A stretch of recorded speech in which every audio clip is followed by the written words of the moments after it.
Most people don't realize how much their personal information is being bought and sold every day. Data brokers are making billions, pulling details about you from public records and the internet, and then packaging and selling it, usually without your consent. That's how your information lands in the hands of scammers, spammers, even stalkers. It's why you get endless robocalls and why ads seem to follow you everywhere. That's where Aura comes in. Aura actively removes your data from broker sites and keeps it off. They also instantly alert you if your information shows up in a breach or on the dark web. But Aura goes beyond data protection. With one app, you get a VPN, antivirus, password manager, spam call protection, dark web monitoring, and even up to $5 million in identity theft insurance. All backed by 24/7 US-based fraud support. Other companies might sell just credit monitoring or just a VPN. Aura gives you all of it, together, at the same price competitors charge for just one service. Start your free trial today at aura.com/remove. Protect yourself now at aura.com/remove. This is a More Than Just Podcast production.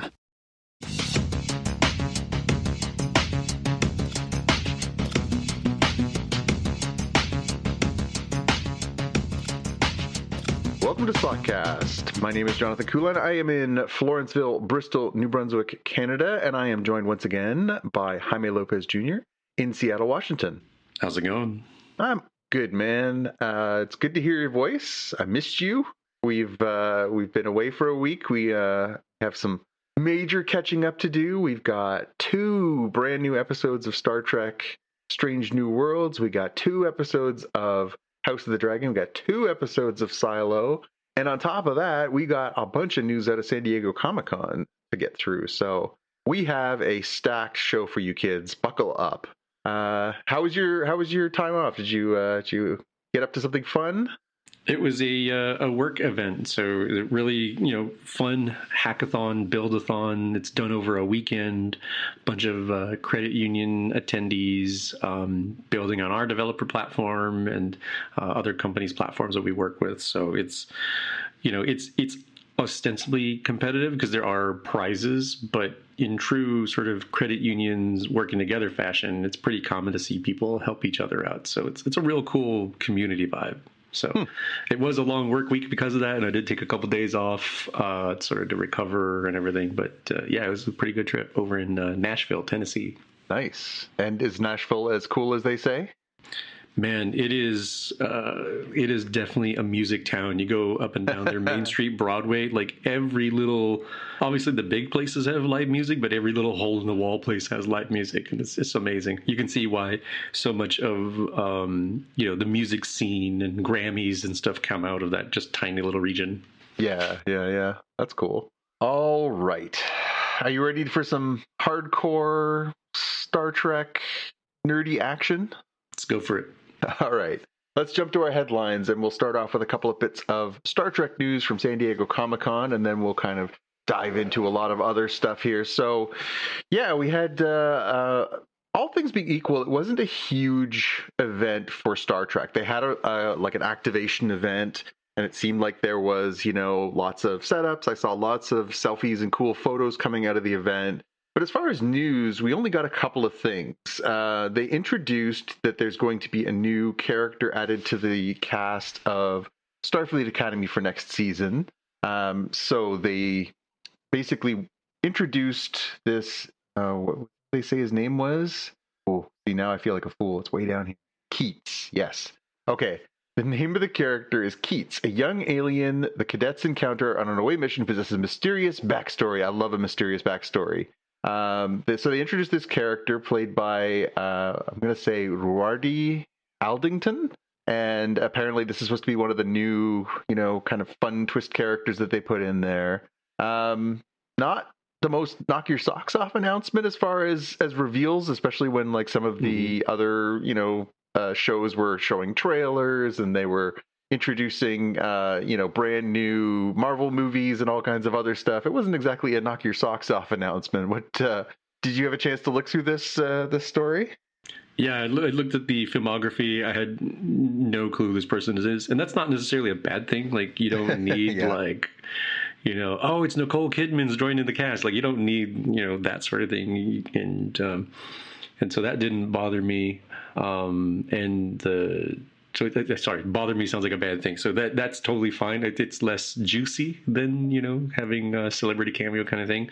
The background is vague enough. We're like, yep, there's definitely plenty of stories where they pick up a person, they're not who they think they are, and causes issues. Now, I assume because of the the nature of Starfleet Academy, that it's going to be like an even worse situation, because like at least trained Starfleet officers, like they make bad choices too, and sometimes it works out good. Like we saw Tilly in Discovery pick up somebody like this, and it turned out she was like the princess of a planet, right? So yep. Sometimes you pick up a hitchhiker, it works out pretty good. Other times it's like you end up as a horror story for campfires. Yeah, exactly. Well, and that'll tie into some of the weirdness that we're going to talk about when we get to our discussion about Strange New Worlds. So, pretty creepy, weird story of some discoveries this week, too. They did show, some of the 60th anniversary stuff. So they did do some celebration around that at Comic-Con. And they did, there's a trailer online sort of just highlighting what a long and strange and fun journey that it's been, 60 years of Star Trek. You can find that on YouTube, and it's nice. It's a nice little tribute. Again, nothing kind of new out of it, but it is nice to have an acknowledgement at that platform of the milestone of hitting 60 years of Trek. The other thing they announced, which I was really excited about, was they finally formally announced the Star Trek Lego set that we've all been kind of anticipating.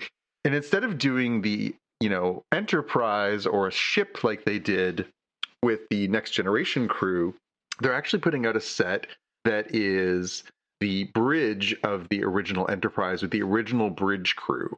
And it is a really cool looking set. It's got, all the classic characters, all the little details, it just feels very authentic to the original bridge set and everything else. I did reach out to the PR folks for Lego, and they sent a bunch of pictures, which I will, after this episode, upload onto our Slack channel. They provided us with all the glamour shots of all the different angles of all the different characters and all the different parts of the bridge and the little details and stuff. So shout out to them. I dug into my bag of tricks from my journalism days and found out who does the PR for them, and so they sent me over a nice little media package that I can share with our Slack channel. So I will do that. And this is super cool. What did you think of this unveiling? It's pretty neat. It's hard to get a sense of the exact scale, although I'm like, okay, I'm kind of looking at the people and trying to get an idea of like how big. It's like more than you would think. It's like may even match how the actual set was designed, of like they walk this way, you're there, they walk that way, you're over there. I'm like, oh, that's pretty cool. Got like is that a Klingon, I think, on the view screen? Yeah. That's pretty neat. Yeah. That's super neat. It's again, the fun. I mean, I really enjoy when Lego does adaptations of pop culture things. They make it their own without being too over the top. They add a little bit of levity and silliness to it without being, disrespectful. They do a really good job of walking that line, and it's very playful and very Lego and very Star Trek. Yeah, so I'm glad you pulled out the journalism chops. You met somebody in a shady parking garage. You never really knew their real name or face, only lit by a cigarette. I reached out and talked to my deep throat underground contact of the world of Lego. It was really nice of them I explained who we were and what we do, and they said, "Oh, we'd be happy to share that with you, so you can share it with your audience." Which, of course, they're like, "Hey, Spockcast fans, cool! Would you like to spend $200 on Legos?" Funny enough, related to that, you remember the Enterprise D big Lego set that we were talking about not that long ago? Yeah, it's beautiful. I didn't see it in person, but one of the people who was at the CU Build event I was at was like real excited about the fact that he just got into Lego, and that was like I think the first major set he did. And so I saw some pictures, and was like, "Whoa!" And I was like, "Oh man, what's misspelled? It's like the placard, right? It's Yes, like boldly go or something like that." Yeah. And I told him, he's like, "Oh, I don't know. I'll double check." Yeah. Yeah, they did say after that set came out, they did note that they had made a mistake on the like the foundation plaque on the bridge. There's a little replica that goes off to the side, and they misspelled the word in there. So they said they're going to reprint that and make it available for people who bought the set, because that's a big oopsie. Yeah, but now it makes that set, like more unique, right? It's more valuable there for like full the error model. Exactly. I mean, look, during the like Beanie Babies, it was like the mildly different royal blue elephant peanut that was like by far the most. After that, there was just like normal blue peanut, I guess. Jaime, you sound like you have some intimate knowledge of the workings of Beanie Babies. Did you maybe have a small collection? I mean, I had some, but not like as a collector. It was, like, oh, this is going to put me through college. I had the comic books for that, if you remember. We discussed that, right? Yes, it was that. Yes. But I do remember being, part of the craze, having some, but more like I enjoy these ones and learning about like, oh yeah, people are going wild. There's mildly different variants. People are getting divorced, and then the court's having to separate out the roughly equal Beanie Babies or forcing them to sell. Like, yeah, that's why I know more, because I lived through that era. Yeah, nice. Okay, before we dip back and more into San Diego Comic-Con. Some news that broke later in the day today that I just wanted us to touch on, and we're going to talk a little bit about Marvel for the next few minutes. There is a story on Variety.com that the Wonder Man Disney Plus show, which they had previously announced was going to be renewed for a second season, which was a bit of a surprise, I think, for both of us. They announced that it is now canceled. So it's a strange twist to have a show that is and we've come across this before, where they're like, yeah, we're totally going to do that, and then they back out. What do you make of a show being announced and then canceled again, especially one that was, I think, critically loved, but maybe not as big with the audience? Yeah, I think it tracks with stuff that's going on. Man, I really wish I had saved this random tweet that I was looking at during breakfast a few days ago, where somebody pointed out, here are all of the what do they call it? Not like the teaser at the end, the stingers at the end of like, oh, Hercules, or Eros, and like all these ones that are like never seen again, never seen again, never seen again, never seen again. All the Kangs obviously never going to be seen again. Yeah. And so this kind of tracks where, the phase didn't go quite as well as they had hoped. They're sort of realigning things towards Avengers Doomsday. And so it kind of doesn't surprise me that even if they said, yeah, we're going to do it, they're like, maybe not in the new plan. That would have made more sense with Kang in the world, and maybe less sense, or maybe less focused with Doctor Doom. And the timing is interesting, particularly because we talked on our last episode about the Emmy nomination, and one that I think we were both happy to see is that Yahya Abdul-Mateen II, who was the star of Wonder Man, earned a nomination for Best Actor in a Comedy. And he was fantastic in the show. I thought he was really exceptional, and to be nominated for an award and then have the cancellation of a second season in that sequence is a very weird look. I still pour one out for the Netflix show Labyrinth, Age of Resistance, I want to say it was. Where which was fantastic. It was fantastic. It won awards. It's expensive as heck to make the sets and the puppets, and it's a one and done. I'm like, are you serious? Okay. Yeah. So Wonder Man may win the Emmy. It's not out of the question. Yeah, I mean, again, it was a very strong performance. Like, I think he's certainly worthy there. It's just, the timing is very strange to, hey, congratulations on your nomination. By the way, you're out of a job. I don't know. It's a strange thing. And it makes me wonder as well. I mean, they kind of leave that series on a bit of a, where are they going to go next with this kind of thing? And I wonder if we will see Yaya back in the Marvel Universe, if we're ever going to see Simon Williams again. Like, he's a very, very good actor. And I thought it was a bit of a coup to get him onto that show. And then to get, Sir Ben Kingsley on there as well. To just have it kind of fade into obscurity is, again, it's a strange choice. Yeah, I don't know what's going to happen there, but hopefully we'll get past this awkward time between the phases. Yeah. Speaking of Marvel, we got a couple of big announcements at San Diego Comic-Con. The first one, which is probably the bigger one, is that post Avengers Doomsday and Avengers Secret War, the next Marvel movie is going to be Ghost Rider. And the star of Ghost Rider as Johnny Blaze is going to be Ryan Gosling. There has long been a dance of Ryan Gosling is one of the big stars, actors in Hollywood who hasn't done this trip down the Marvel Universe way. And, where would he fit in? Where would it make sense? I can't say that I thought Ghost Rider would be that. I did not expect this. What did you make of this movie announcement and this casting? Yeah, I was trying to explain this to my significant other, and I'm trying to figure out in the article, which Ghost Rider is it? Is it the 1970s? It is. Hell Demon? Okay, I told her, look, there's two of them. One of them is 1970s Hell Demon. The other one is the Spirit of Vengeance. And this actually plays, the confusion between the two plays a big part in the comics. Yep. Okay, so 1970s Hell Demon. I think that kind of tracks given his experience with, was it Driver? Drive. Yeah. Drive. Yeah. Drive.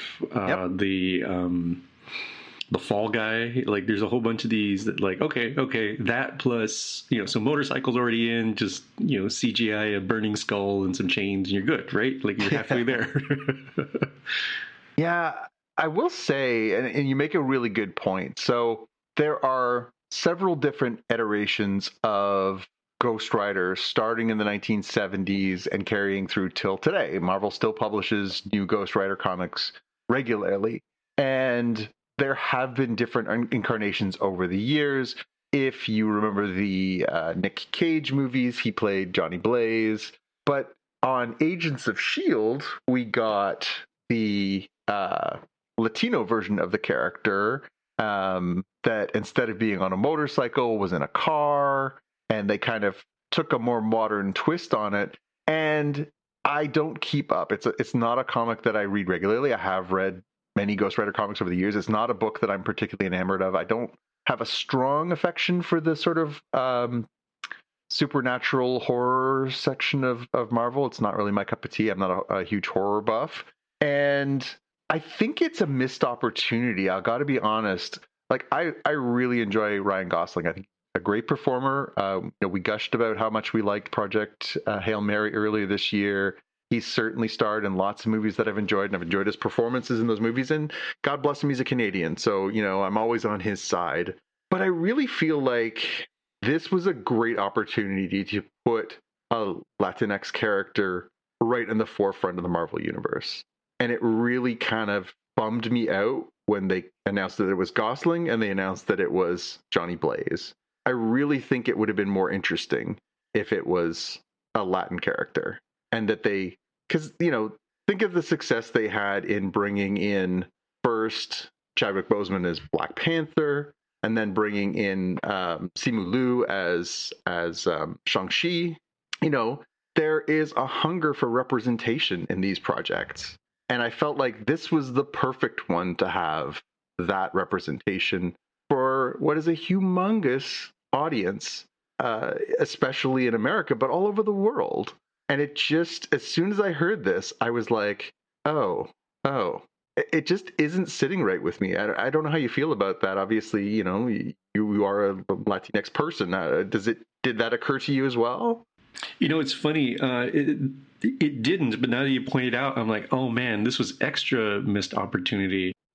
Because of the the three different Ghost Rider type characters. Yeah. And I'm like, so given what's already been established by having the Aquaman play Lobo, I'm like, hear me out. What if you had Blue Beetle play Robbie Reyes? I'm like, you're done, bro. What's Solo Maridueña up to? Like, call that dude up and be like, hey, are you still kind of Tom Holland-esque young and still Latinx, right? Okay, good. Moving on. Let's get you signed up.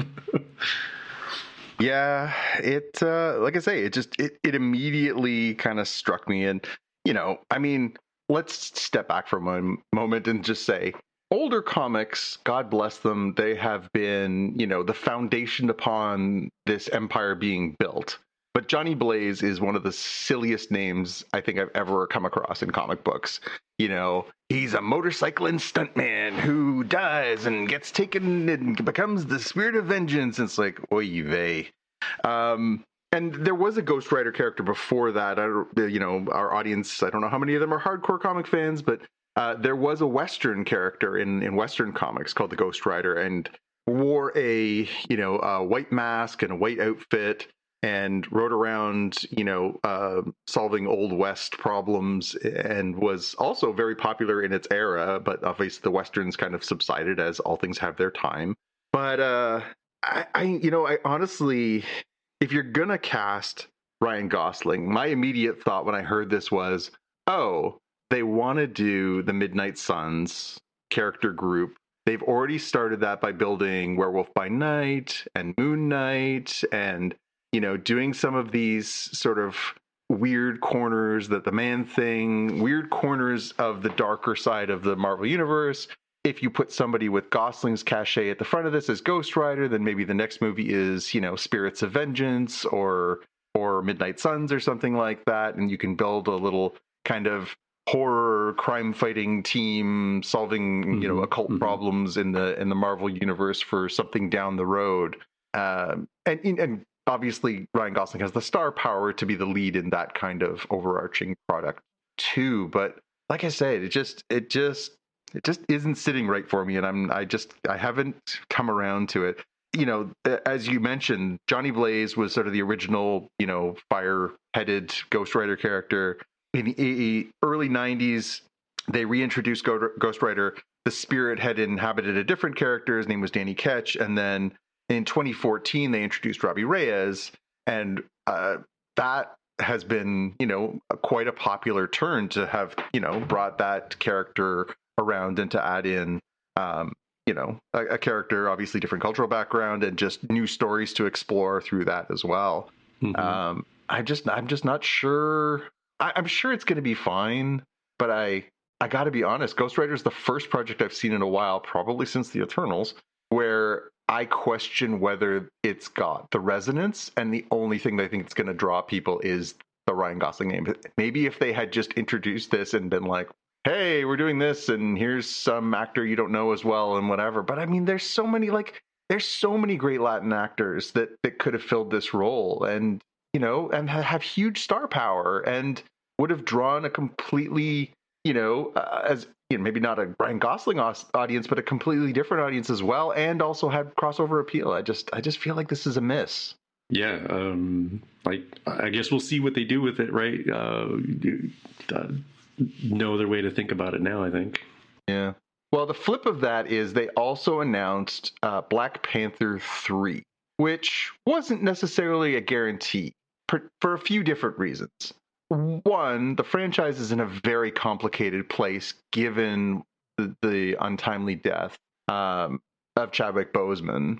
They did do the sequel, and the sequel kind of made sense in that the characters were grieving the untimely death of T'Challa the Black Panther, as well as us grieving the death of Chadwick Boseman. And it kind of all felt very sort of cathartic and logical, and it kind of made sense.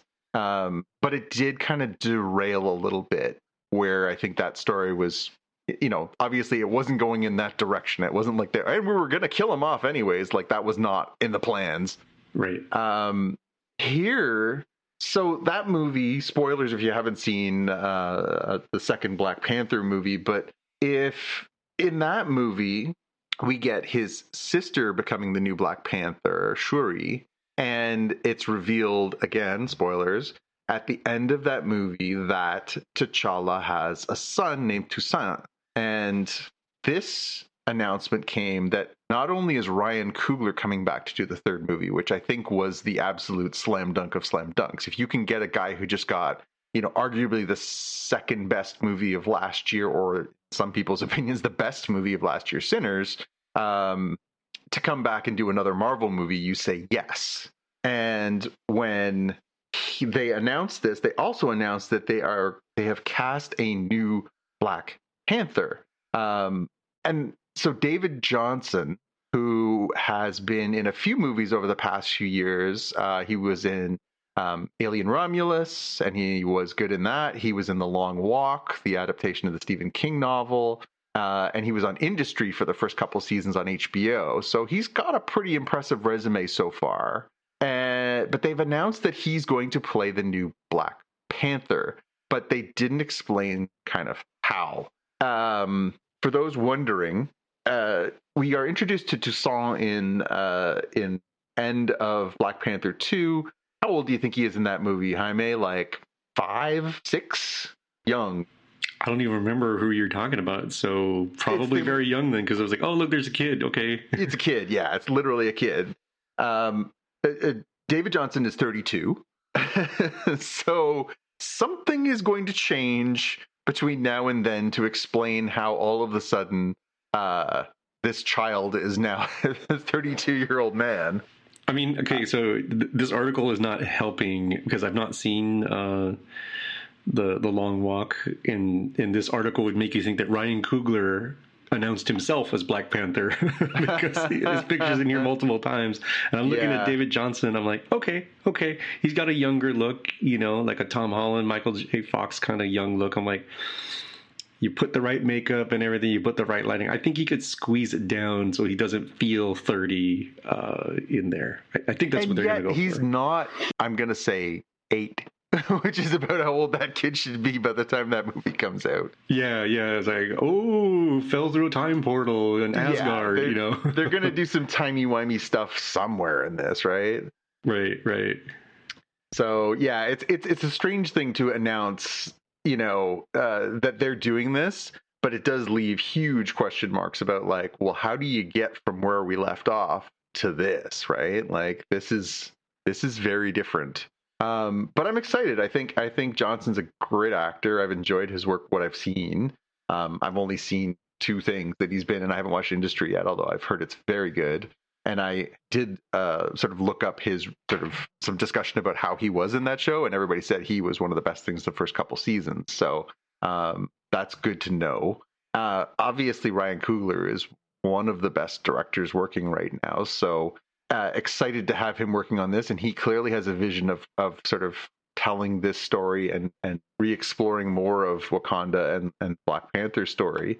So I have faith in this one because I think at this point it's hard to say that Coogler isn't appointment watching. Like, I kind of feel like I will just watch anything this guy makes for the next little while because he is so uniquely talented. And I think the rest of it'll sort itself out because he's just really great at his job. Yeah, I think he's got that cachet for sure. Yeah. Outside of the Marvel stuff, we did get some trailers and we got some other news. Maybe let's talk about the Avengers trailer before we jump back into the other stuff. So we did get another sort of bit more detail about the Avengers stuff, and it hasn't helped. It's also not crystal clear what's going on in this trailer. But this came out before Comic-Con, right? This came out a few days before, and then they obviously showed it up on the big screen in Hall H as they do with these things. But we got to see, some more of the characters that are going to be in it. So, we saw, Shuri and M'Baku from Wakanda.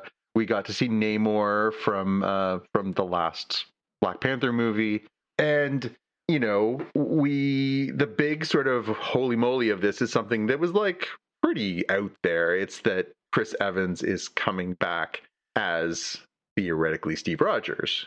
But immediately people were tweaking on that, going, well, is that the real Steve Rogers? Is that an alternate universe Steve Rogers? Like, who is it? And they also announced that we're going to get, oh, Lord, dropping your name. Sharon Carter is coming back for this movie as well. So there's clearly some timey-wimey stuff, which makes perfect sense, given that obviously when last we saw young Steve Rogers and young her, they were in the past and they were, dancing and happily, and they were going to kind of do their thing. But where we are now is kind of, a little all over the place. What do you think of this trailer before we sort of start breaking it down a little bit? Were you, did it help or hurt? I think it was neutral for me. I know they were, I don't know that I heard a lot positive online. And I wasn't one of the people crashing out. So there was like a whole subculture around like, is this the real Steve or not? Here's how it could not be the real Steve, but still be worthy enough for Mjolnir. Mm-hmm. Well, actually, look at the way his face looks. It's different. Well, look at Tom Holland from like the same scene and two totally different haircuts where they obviously had to do some reshoots. Like, people were doing crazy criminology. Yeah. I watched it. I'm like, okay, cool. Gambit, Shang-Chi. Finally, it's been years. They didn't let him go. Shang-Chi versus Gambit. That was a thing. Yeah. I'm like, okay, it does feel a bit rushed in terms of like, this dude's 10x Thanos. Like, it doesn't feel like we built there. That's a consequence of the phase with Kang not working out, and they're kind of having to reset things. Multiverse reset, it seems like. People were definitely clowning of like, where's oh my gosh, from she was the multiverse jumper. I can't remember her name. Oh my gosh, what's her name? Oh, America, right? Yeah. There we go. Yeah. From the last Doctor Strange movie, we had the character who could jump through portals in universes and dimensions and stuff, right? Yeah, so then there was like a whole set of crew saying, bro, they don't have to show you everything in the trailer. Maybe she does come out. Maybe this is a critical plot point they're actually holding back. So who knows? Like, I think the situation for Marvel is like, they're going to have to tread carefully. They're going to have to build the credibility again, because right now people are like meh or actively hate, and that's not what you want. You want people like, whoa, holy hyped. I can't believe we have this. I hope so-and-so is in there too. And instead right now, instead of being like, I hope so-and-so is like, bro, they didn't even show so-and-so. This sucks. Like, that's not where you want to be for your franchise. Yeah. So there was a lot of chit-chat about this on our Slack channel, which was fun. And I wanted to sort of save my thoughts on this for the episode, given, this is what we do. So, the discussion was sort of like, what is all this? And I think, if you want to sort of get into the spoilerificness of it, I think, it does seem like it's a loose MCU interpretation of the Jonathan Hickman run on Avengers into the second iteration of Secret Wars. So there's definitely some material that you can learn from reading those books if you want to get into the details. I think it's pretty clear that is at least the inspiration for this story. But essentially, it's kind of, you have to take it at its face value. There are a bunch of different characters from different universes that are sort of parallel versions of Earth. There's the Fantastic Four's Earth, which is where they're from and where Doom is from. There is the MCU as we know it, the 616. And then there is the X-Men universe, which is sort of the Fox X-Men universe. And, they are essentially brought together through a crisis, and they have to, both team up and fight, as heroes do with one another to sort of resolve this, this conflict. And of course, working the strings behind the scene is this character of Doctor Doom, which we know is going to be played by Robert Downey Jr.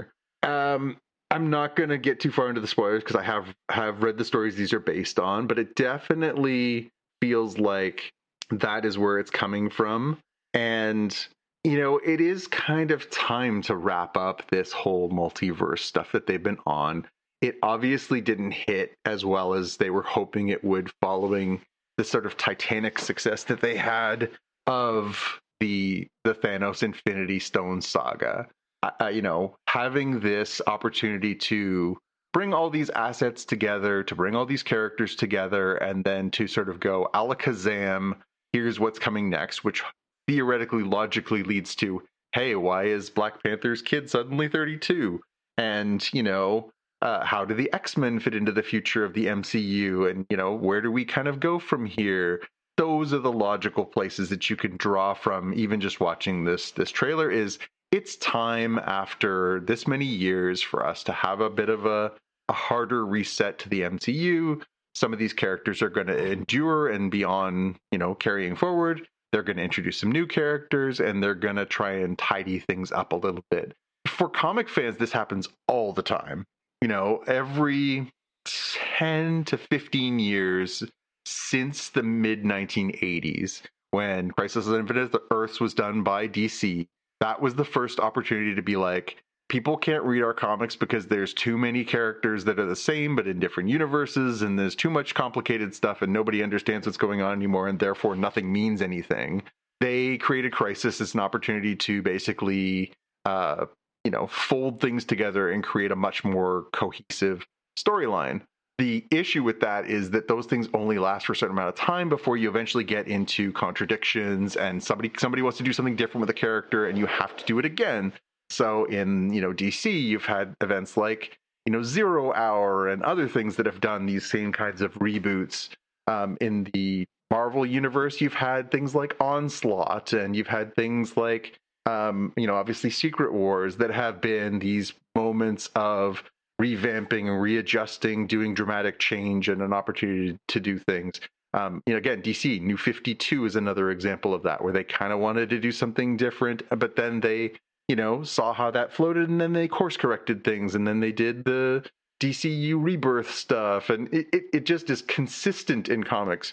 But it's even harder to do in movies because actors get older and actors die, and you have to refresh this, or it will just be unsustainable. People will tune out and not care anymore, because it's you can't keep the continuity going indefinitely. You can't keep bringing back Sir Ian McKellen, who's now pushing 90. He's not going to always be around. This apparently is going to be Patrick Stewart's last project. He's retiring from acting after this, they say.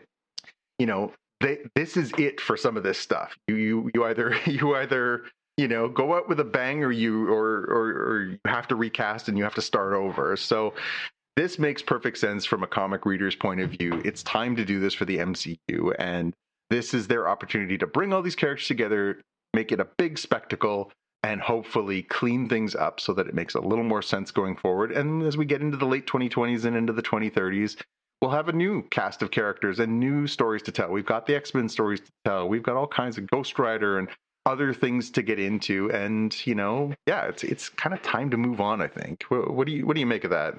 Yeah.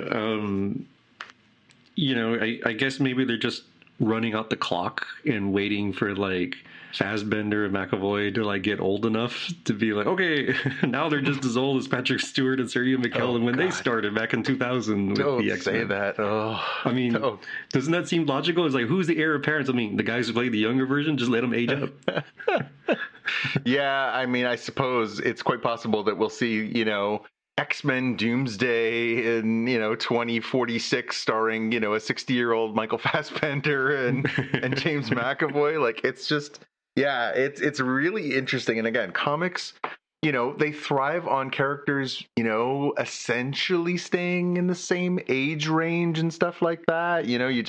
If you go too far, Peter Parker, people started, some people really chafed against the stories in the comics where Peter was a high school student, and then he was a college student, and then he had a job at the paper, and then he got a job as a professor, and he got married, and he settled down. And, some people are like, well, I liked it better when he was in high school. So then they were like, okay, well, we'll make Ultimate Spider-Man. Then that's when he's back in high school. And they're like, okay, but it's not really Spider-Man. And they're like, well, what if we did a story where he and Mary Jane aren't married anymore, and they never were married, and therefore he can kind of have new stories and get new jobs and stuff like that. And people were like, well, we don't know if we like that either. So it's convoluted, and this is what I think the mass market is starting to understand is comics are messy.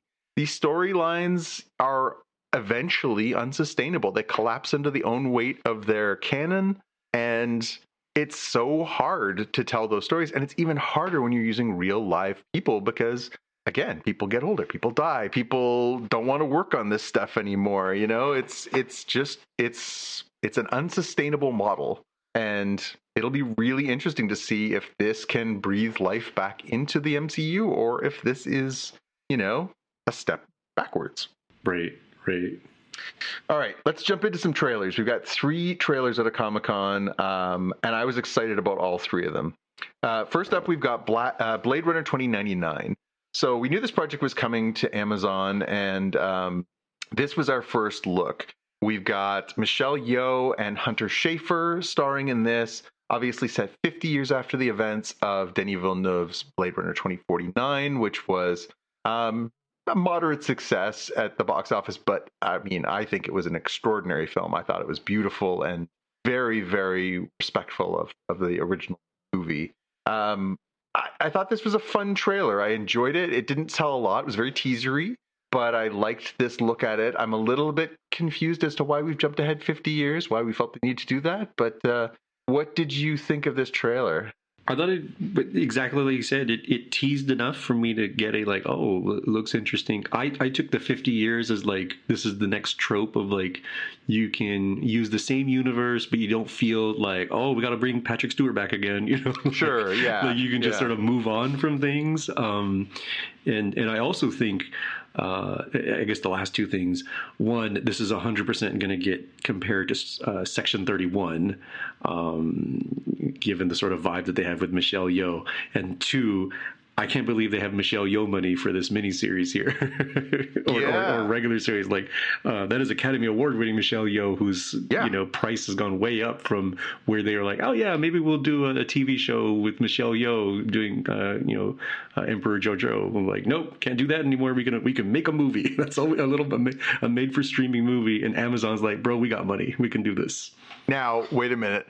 Having considered that she went from Everything Everywhere All at Once, where she won the Oscar as Best Actress, and then following that up with Section 31, which one of the worst Star Trek products we've seen in the modern era of Star Trek, maybe that cut her a discount for this. It definitely made the agent earn their money, right? Because definitely you better believe that Amazon's like, hey, you can't do full price because look what happened here. Bro, that wasn't our fault. That contract was signed before she won the award. Clearly she's award winning. And then they sort of split the difference probably between the high and the low. Yeah, I'm thinking, that Section 31 thing definitely had to pull back a little bit. I mean, come on. It was not good. For sure. Yeah. The other trailer that the second one that really kind of captured my imagination was the Neuromancer trailer. So Neuromancer is a very popular science fiction novel, William Gibson. This was kind of the inspiration for many, many, many other pieces of science fiction over the years. But here, this is kind of, and they did, I think, a good job in the trailer of kind of saying like, this is the beginning of the things you think you know, right? Like this was kind of the inspiration for The Matrix, Johnny Mnemonic, like lots of stories that kind of have taken inspiration from some of these parts of the story. And this new series from Apple it looks both edgy and dark and weird and kind of captures the vibe for me. What did you make of Neuromancer? I thought this trailer was pretty interesting. I'm not familiar with the Neuromancer property. I guess it's a book from like 1984. Mm-hmm. And I said, it reminds me a lot of this Super Nintendo game Shadowrun, which I did look up, and like that's based on a tabletop game from 1989. And if you're a kiddo, you're like, wait a minute, this feels a lot like The Matrix. I'm like, well, this is kind of like the fact that the Star Wars movie came out before the Lord of the Rings movie. And so, Obi-Wan Kenobi, sacrificed himself heroically for the hero first. I'm like, not from a book standpoint. Nope. So I wonder if that will get comparisons here to The Matrix. I hope people don't look at it that way, even if there is like Matrix-y type stuff. It's like, bro, it's because The Matrix was influenced by this. Right? So hopefully they are, from what I saw in this teaser trailer, I'm like, this does seem like it's different enough. It does feel like, if you enjoyed the Shadowrun game, if you enjoyed, the Matrix, or if you found, like I did as a wee lad, more fun out of the Keanu Reeves Johnny Mnemonic than you really should have, I think this is for you. It filmed in Toronto. That's an all-timer. Yeah, I'll be honest. The fact that it's an Apple thing made me so happy when I watched this trailer. We've been talking about, and we just talked about it with the Wonder Man thing, and we certainly have talked about it when we talk about our love of some of the science fiction that's being produced by Apple. They commit to projects. They don't often. They did with Time Bandits. They have walked away from things after a season, but they generally kind of want to tell a story. They will stick with things. Foundation wasn't necessarily a banger right off the hop. It needed a little bit of TLC to get there, and season 2 was far better than season 1. The fact that this is at Apple, it makes me very happy, because I think there's a really good story to be told here, and I think the idea that they could tell it over multiple seasons is pretty exciting, and that hopefully Apple has the deep enough pockets and also the patience to allow this story to be told the right way. Yeah, I think that's in line with what we said, that like Ryan Coogler just signed me up. With Apple, it's like, I trust them, sign me up. Like, you didn't even tell me the darn thing exists, okay? Like, we know about this one. That's good. You're doing better. But you got to do a better job of letting us, the Spockcast podcasters, like, if we don't know that your show is coming out, what are you doing, bro? I mean, it's great that you're making good ones, but you got to promote them. Yeah, no kidding. The last trailer was a new trailer for Lanterns, the HBO Green Lantern series that's coming in just a few weeks. The criticisms came fast and furious when they did the first trailer. They were like, well, this looks like True Detective. It doesn't look like a series about the Green Lanterns. What's going on here? And then they put out a second trailer, and there was a little bit more, and people were like, okay, yeah, no, this is looking a little bit more, maybe sci-fi-y, as well as that sort of True Detective vibe. And in this one, it kind of tips over a little more to the, oh, no, it's kind of all those things in one. Including an appearance by Guy Gardner, played by Nathan Fillion, who, of course, we've seen in the Superman movie. This definitely, I was in on this. Lanterns. I like the characters. I like Aaron Pierre. I think there's lots to like about this show already. Kyle Chandler, but this one was like, oh, it's kind of got everything I want. It's got that kind of HBO feel, quality, prestige, but now it's also got, a little pew-pew with the green ring stuff going on, and a little bit of sort of flippancy in it. We had heard that Nathan Fillion said he swore more on this one series than he swore on anything else he's ever done before combined. I thought this actually looked really good, and it definitely made me that much more excited for a few weeks from now. What did you take away from the Lanterns trailer?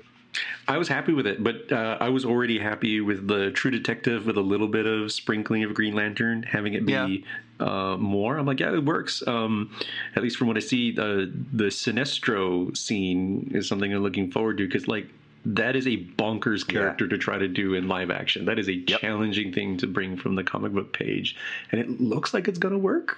Fingers crossed, Yeah, no, I think that was the one of the big takeaways from this was, wow, they're doing Sinestro in this. Was like, and it was kind of my criticism at the time. I didn't love the Green Lantern movie that Ryan Reynolds did. I think there was a lot of flaws in it, but what had actually most excited me was the prospect that they were going to do Sinestro going forward.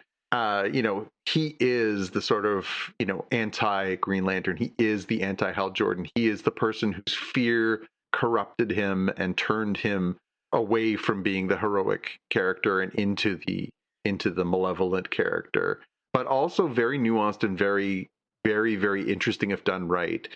There was a recent run, and by recent I mean within the last 15 years, by Jeff Johns on Green Lantern for DC, where he really made that character just really, really creepy and menacing, and just a really good counterpoint to the Kyle Chandler, Hal Jordan character. So I'm excited to see that duality, and I hope this isn't just, a sprinkling. I hope this is, they're going to leverage this character, because I think what we have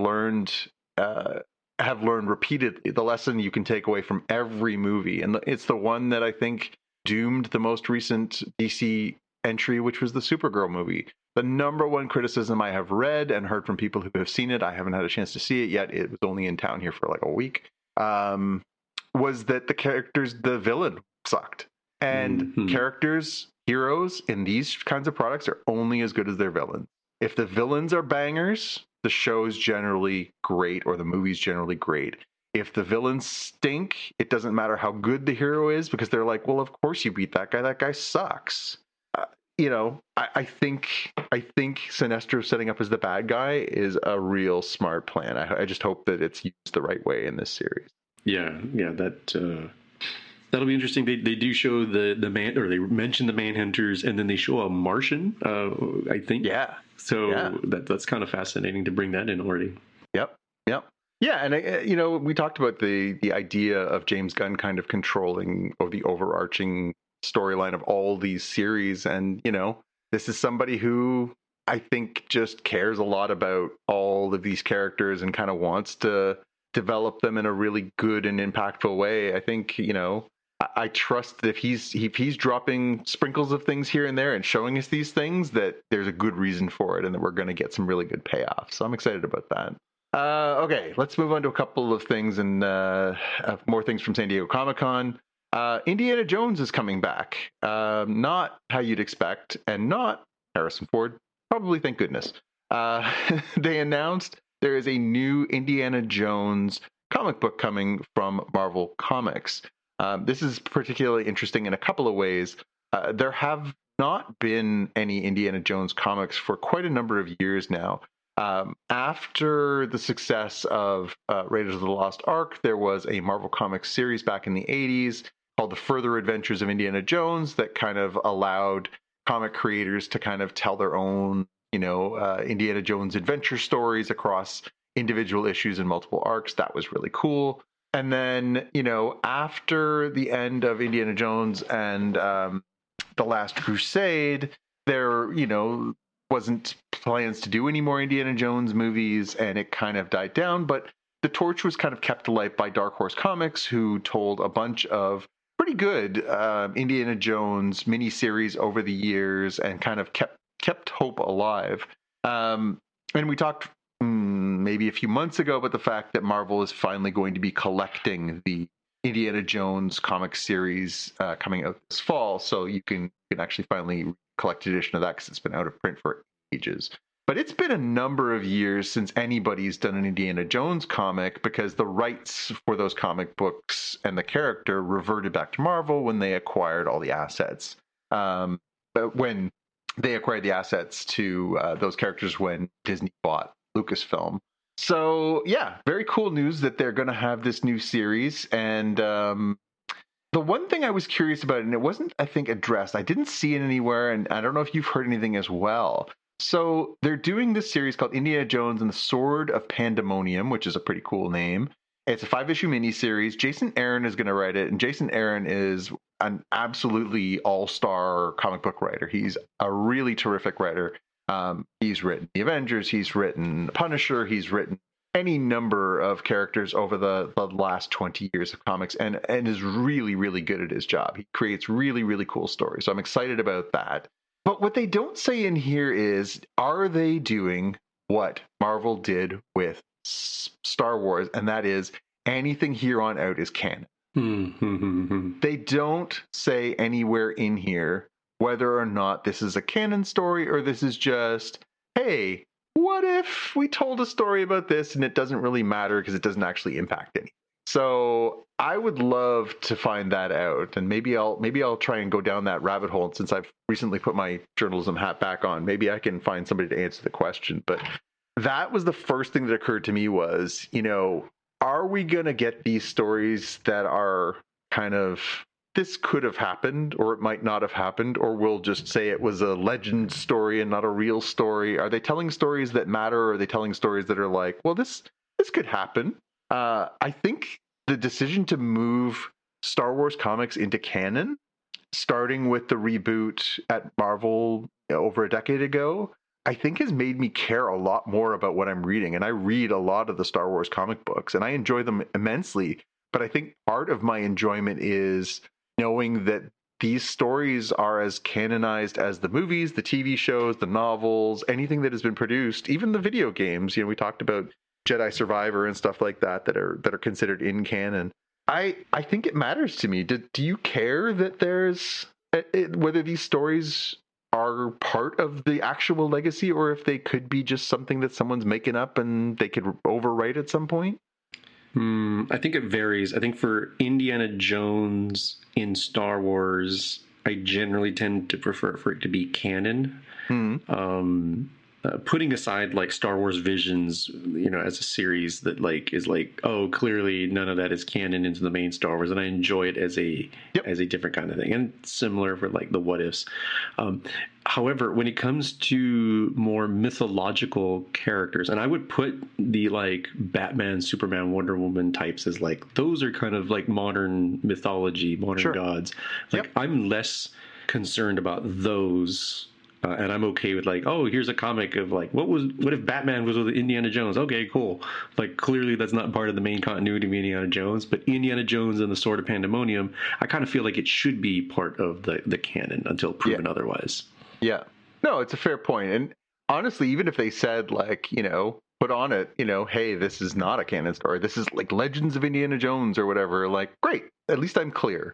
I find the ambiguity now, especially in a world where we do have such, multimedia, interaction of all these different stories. I find that helps. I honestly think that it helps me to whether or not to be like, I wonder if that kind of affected this character for this thing that happened later, or hey, I wonder if he learned this thing and therefore it mattered to that or whatever. I find that, when we have these sort of multimedia companies now that are producing all these different ways to tell these stories, I feel like it matters. I feel like it does matter to me. Yeah. And the images in text loaded a little slow for me. So I read biblical weapon. I wonder what it is without realizing that Sword of Pandemonium was what it was.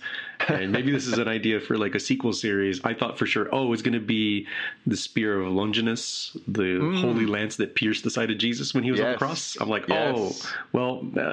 season 2, series 2. Maybe send Jason Aaron an email. Just putting that out there. Send him tweet him up, send him up a note on Twitter or something. Yeah, we'll get you there, buddy. This one at Comic-Con was hilarious. So I don't know if you remember this. I distinctly remember it because I am a fan of Robot Chicken. Seth Green was developing a Star Wars sort of lighthearted take on Star Wars series called Detours many years ago. And they debuted a trailer, and the trailer was very funny. And it was kind of a very tongue-in-cheek, Robot Chicken-y kind of take a look at the Star Wars universe. And they had announced it, and it was coming, and they put out a trailer, and I was like, I will 100% in on this. This looks funny. It's nice when these things, and since then we've obviously got things like Star Trek, doing a cartoon series entirely that kind of both respectfully, takes the piss out of the Star Trek lore. I kind of like that vibe. And then when Disney acquired Lucasfilm, the project sort of just vanished. And whenever he was asked about it, he was like, I have no idea. We made it. It exists. We don't know what they want to do with it. They own it. It's their characters. That's it. At Comic-Con last weekend, they had Seth Green up on stage, and he revealed that they are going to premiere Star Wars Detours as part of the new Lucas Museum that is being opened up in Los Angeles. This is a weird way to do this. Now, they explicitly say we are going to premiere it here. So maybe the thought is you get to go there starting in September when the museum opens, and you can check it out there, and down the road maybe it'll be more publicly available or something. But it's a weird kind of teaser after all this time to be like, hey, remember that thing we talked about that you were excited about? Like, yeah, that's cool. Oh yeah, we're going to show it. Oh, that's great. We're going to show it. It's been missing since like 2012. Cool. What's going on with that? Yeah. Do you like Los Angeles? Like, oh man, are you kidding me?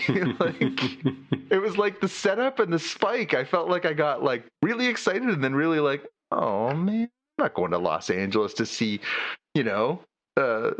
cartoon series stuff. Like that's not a thing. Put it on YouTube, throw it up on Disney Plus, show it to me. It did say that they had 39 episodes of this completed and 62 scripts ready for production. Now, it doesn't necessarily say the length of the episodes. It could be, minisodes. It could be, who knows? I mean, Robot Chicken episodes are only 15 minutes, right? So who knows what the actual duration of this is? But that's a lot of content, and it's weird that it's going to be an exclusive. Yeah, I'm confused by that one.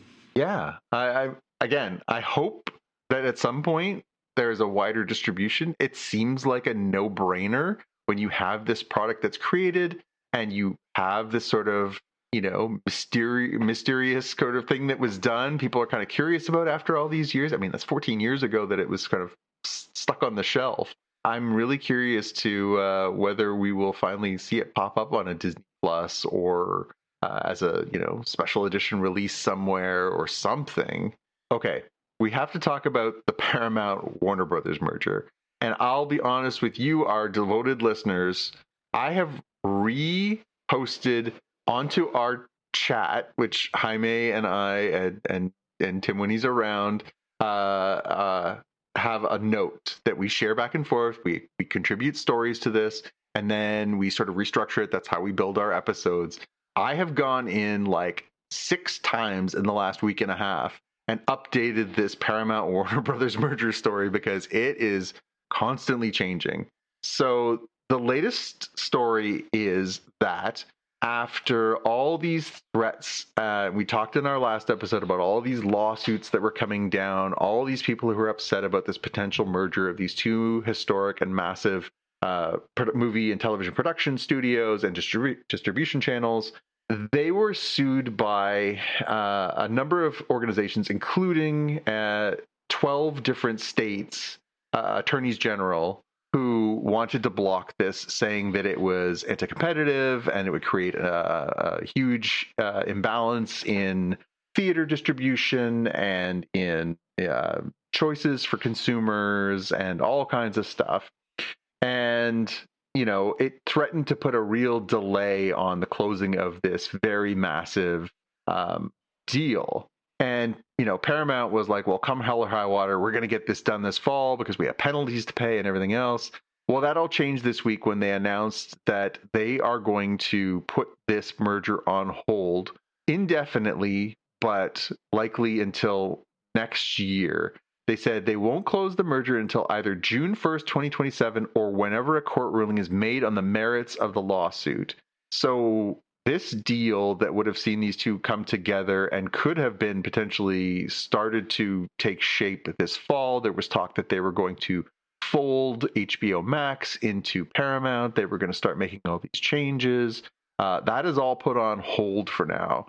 And I, for one, I'm very excited about this. I don't like the idea of Paramount owning all the assets of Warner Brothers Discovery. I think that it is anti-competitive. I do think that it is not good for the consumer, and I do think it's not good for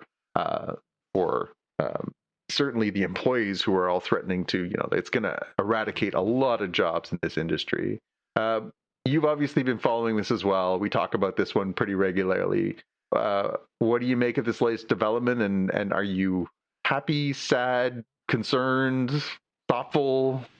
Yeah, sad because it doesn't make sense to combine the studios. And I know this, what I'm about to say sounds like, isn't that a studio? Yes, but not really. I really want Paramount to go over, or Warner Brothers for that matter, one of the two, go over to Apple, who can, use their careful, loving arms to embrace this, rather than, killing John Oliver's show and the entire CNN network. Yeah.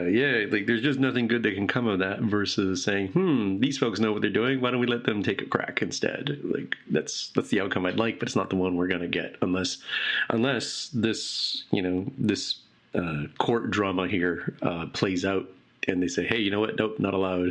I guess we'll see. Yeah. Well, I'll be honest. I'm also just a little bit happy that we don't have to talk about this every single week now. Hopefully this will just now play out in the courts and we will see it, play out to its logical conclusion. Even just the idea that this has now moved past the United States midterm elections, where obviously, if there were some changes within the U.S. Federal government, there might be some different levels of scrutiny on this kind of deal.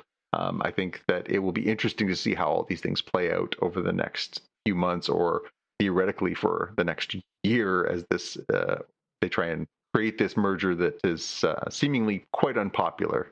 Some more news. RoboCop is coming back again. Amazon is currently developing a RoboCop series. This series is going to be based obviously off the original 1987 movie, and it was remade in the 2010s. They did a new iteration of it that I didn't love. I don't know how you felt about that one. 2014, it was Joel Kinnaman. Didn't love that. There was a TV series back in the day. It was in the 90s. It was terrible. But then so was most sci-fi action stuff in that era, so you can't judge it too hardly. It seems like a no-brainer concept, the idea of, the Frankenstein monster, the man in the machine, the conflict between, technology and humanity. Like, there's a lot of stuff to tap into here. But do you have an affection for RoboCop? Does it matter to you? Are you excited at the prospect of more or less or any RoboCop series? Yeah, I'm definitely a huge fan of the RoboCop series, where saw that at the drive-in. As a wee 6-year-old, it is definitely not like normal 6-year-old appropriate, but this was the era where Rambo and RoboCop and I'm forgetting what other R-rated stuff had toys and animated shows. Oh, yeah, like that Predator and okay, Predator and Aliens and stuff. Yeah. So it's a thing where, like, I didn't like the 2014 Joel Kinnaman film as much, because I think that they I'll give them credit, and I think I did on the show where we end up talking about this, that like the 87 RoboCop is about a person losing their humanity and what that means. The modern one took the approach of like, what if a person loses their freedom? And so that's a different take. And I feel like if they had stuck with that and said, we're going to be unique here and not try to make the references back to the other movie, I think it would stand alone better. I agree. So this one, they're going to have to pick a lane. Are you going, what is it what is it that RoboCop loses? Humanity versus freedom. I think you got to pick a lane and then go with that. And you're going to have a hard time. People are going to clown you on the internet with whoever you cast, because it's really hard to replace Peter Weller. So you got to choose somebody that meets your need there. But I think there's opportunity here. Again, if it's trash, I was like, whatever, I can still watch the original. My life is still okay. It's not like it makes the world a worse place. I'm just hoping that it's not a cash in, and that there is an actual passion and vision for this. Yeah, and there was a hyper surreality to the to the original 1987 movie. Like, it was meant to be a little bit tongue-in-cheek, a little bit glib and cynical, a little bit kind of jaded, and you know, yeah, it had a vibe to it that they just did not capture in anything they've done with the character since. And I think that's the secret ingredient, is they have to acknowledge that this is a little crazy, and they kind of have to set it in a world wherein if people are viewing this in any way normal, it means that the whole place has gone a little bit crazy. Speaking of crazy, Disney Plus has announced they are developing an Afterlife with Archie series. For those who are unfamiliar with Afterlife with Archie, it is a modern Archie comic from the 2000s that is essentially a horror comic set inside the Archieverse. So there are zombies and monsters and you know, vampires and all kinds of weird events in these books. I've read a few of them. I can't say I've read all of them. What I did read, as somebody who grew up reading Archies back in the 80s when I was a kid, I found it all really, really weird because it's just such a radical departure from the source material. But I understand why it's got an appeal. It is pretty funny and goofy and weird. It's a strange choice. I mean, there was obviously the success of the Riverdale series that they did at Netflix. There was success with the Chilling Adventures of Sabrina, which they did, which is also from that same universe. I don't mind that they're doing Archie stories. As a matter of fact, I kind of like that they're doing Archie stories. This is an interesting choice, though. Are you familiar with this story at all, with the comics? I'm only familiar with like the crazy stuff, like, you know, easy things like what if Archie married Betty? Same thing. What if Archie married Veronica? What if Archie fought the Predator? what if Archie died? I'm like, there's like a whole bunch of these. So Afterlife with Archie is maybe one that I missed seeing the news on. So it's live action. Is this the Riverdale cast that they're going to do here for this? It seems unclear from what I read. So basically, it says that they're going to do it as a live action series. It is by the same people. It's Berlanti Productions. So Greg Berlanti, of course, well known for working on the Arrowverse content that was very popular for years. So Green Arrow and Flash and all that stuff. It doesn't specifically say. So essentially, you know, it's a zombie apocalypse story, but set in Riverdale. It doesn't say anything about whether they're going to bring back any of the characters or if they're going to completely recast it or anything else. It doesn't say whether it's going to be an ongoing series or limited series, but I think it would be brilliant. I think that would be the all-timers. If they could bring back that cast to do it, and maybe even just do it as a 10-episode miniseries or something like that kind of wraps it up. And if it's a huge success, maybe they could do a sequel. But I think that would be the best thing, is because you get that level of like, wait a minute, what's happening?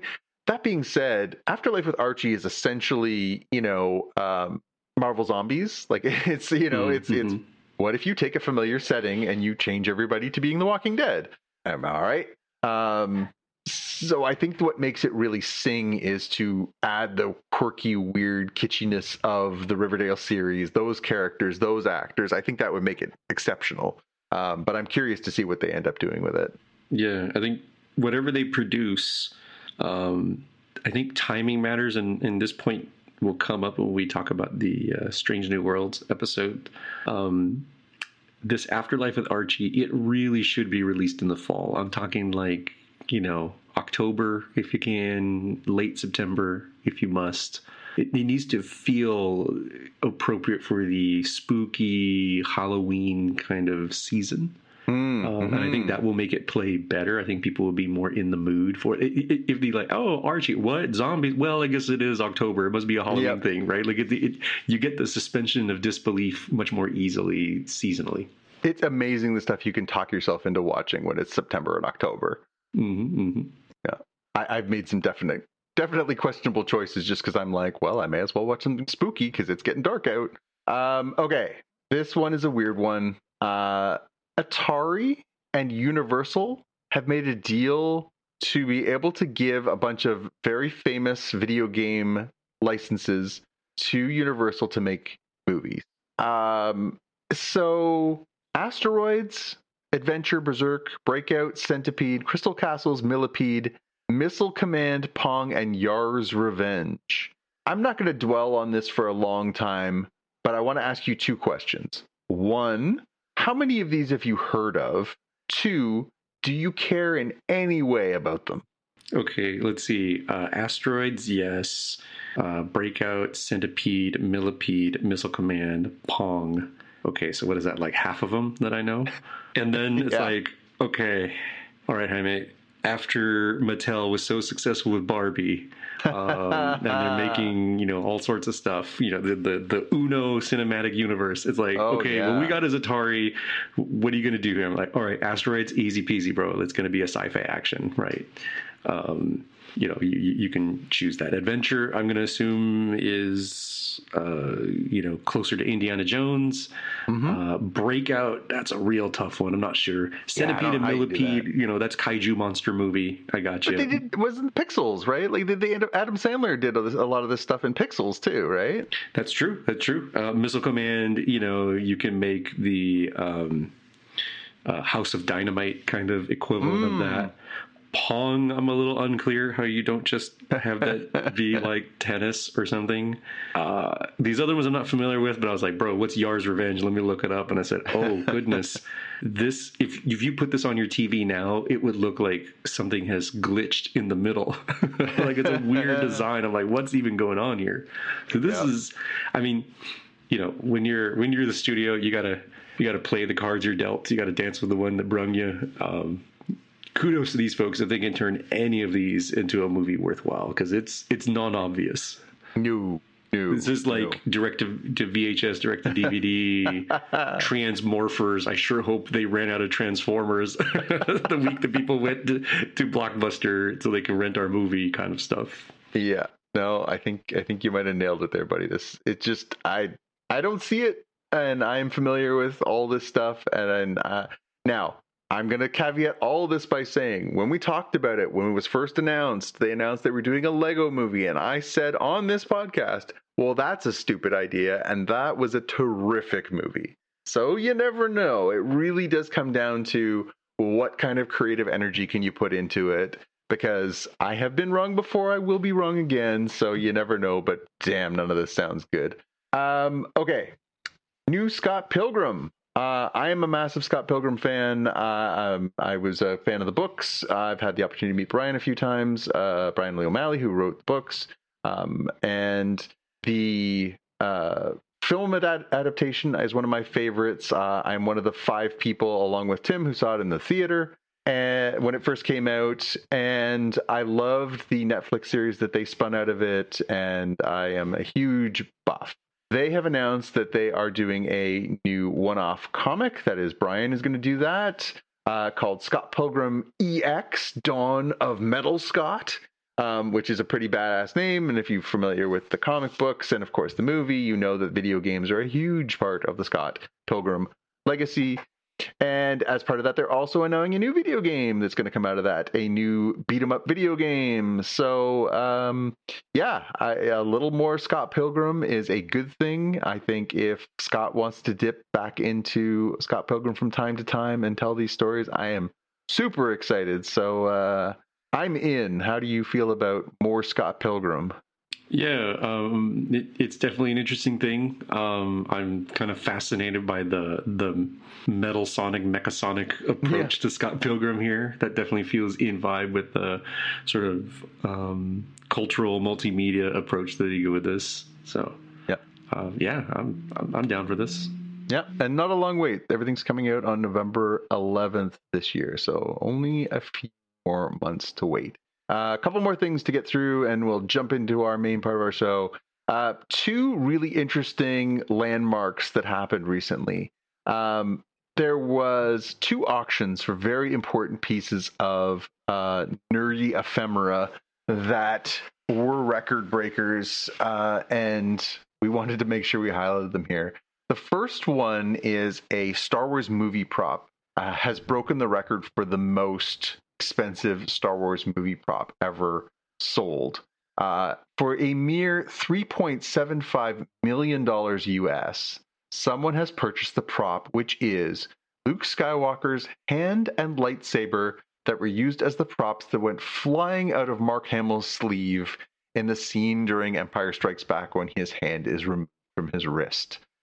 It's a pretty cool prop. I gotta admit, it's pretty cool to see this like full-sized replica of a hand holding this full-sized replica of a lightsaber. As props from these movies go, it's pretty darned iconic. But $3.75 million is a lot of scratch for a movie prop. It is. Definitely hope that it's going to a fan and is not some sort of weird flex. I would be using it as a trick, being like, "Do you want to hold my new lightsaber? Oh, you ripped my hand off!" Yeah. Wow, that's amazing.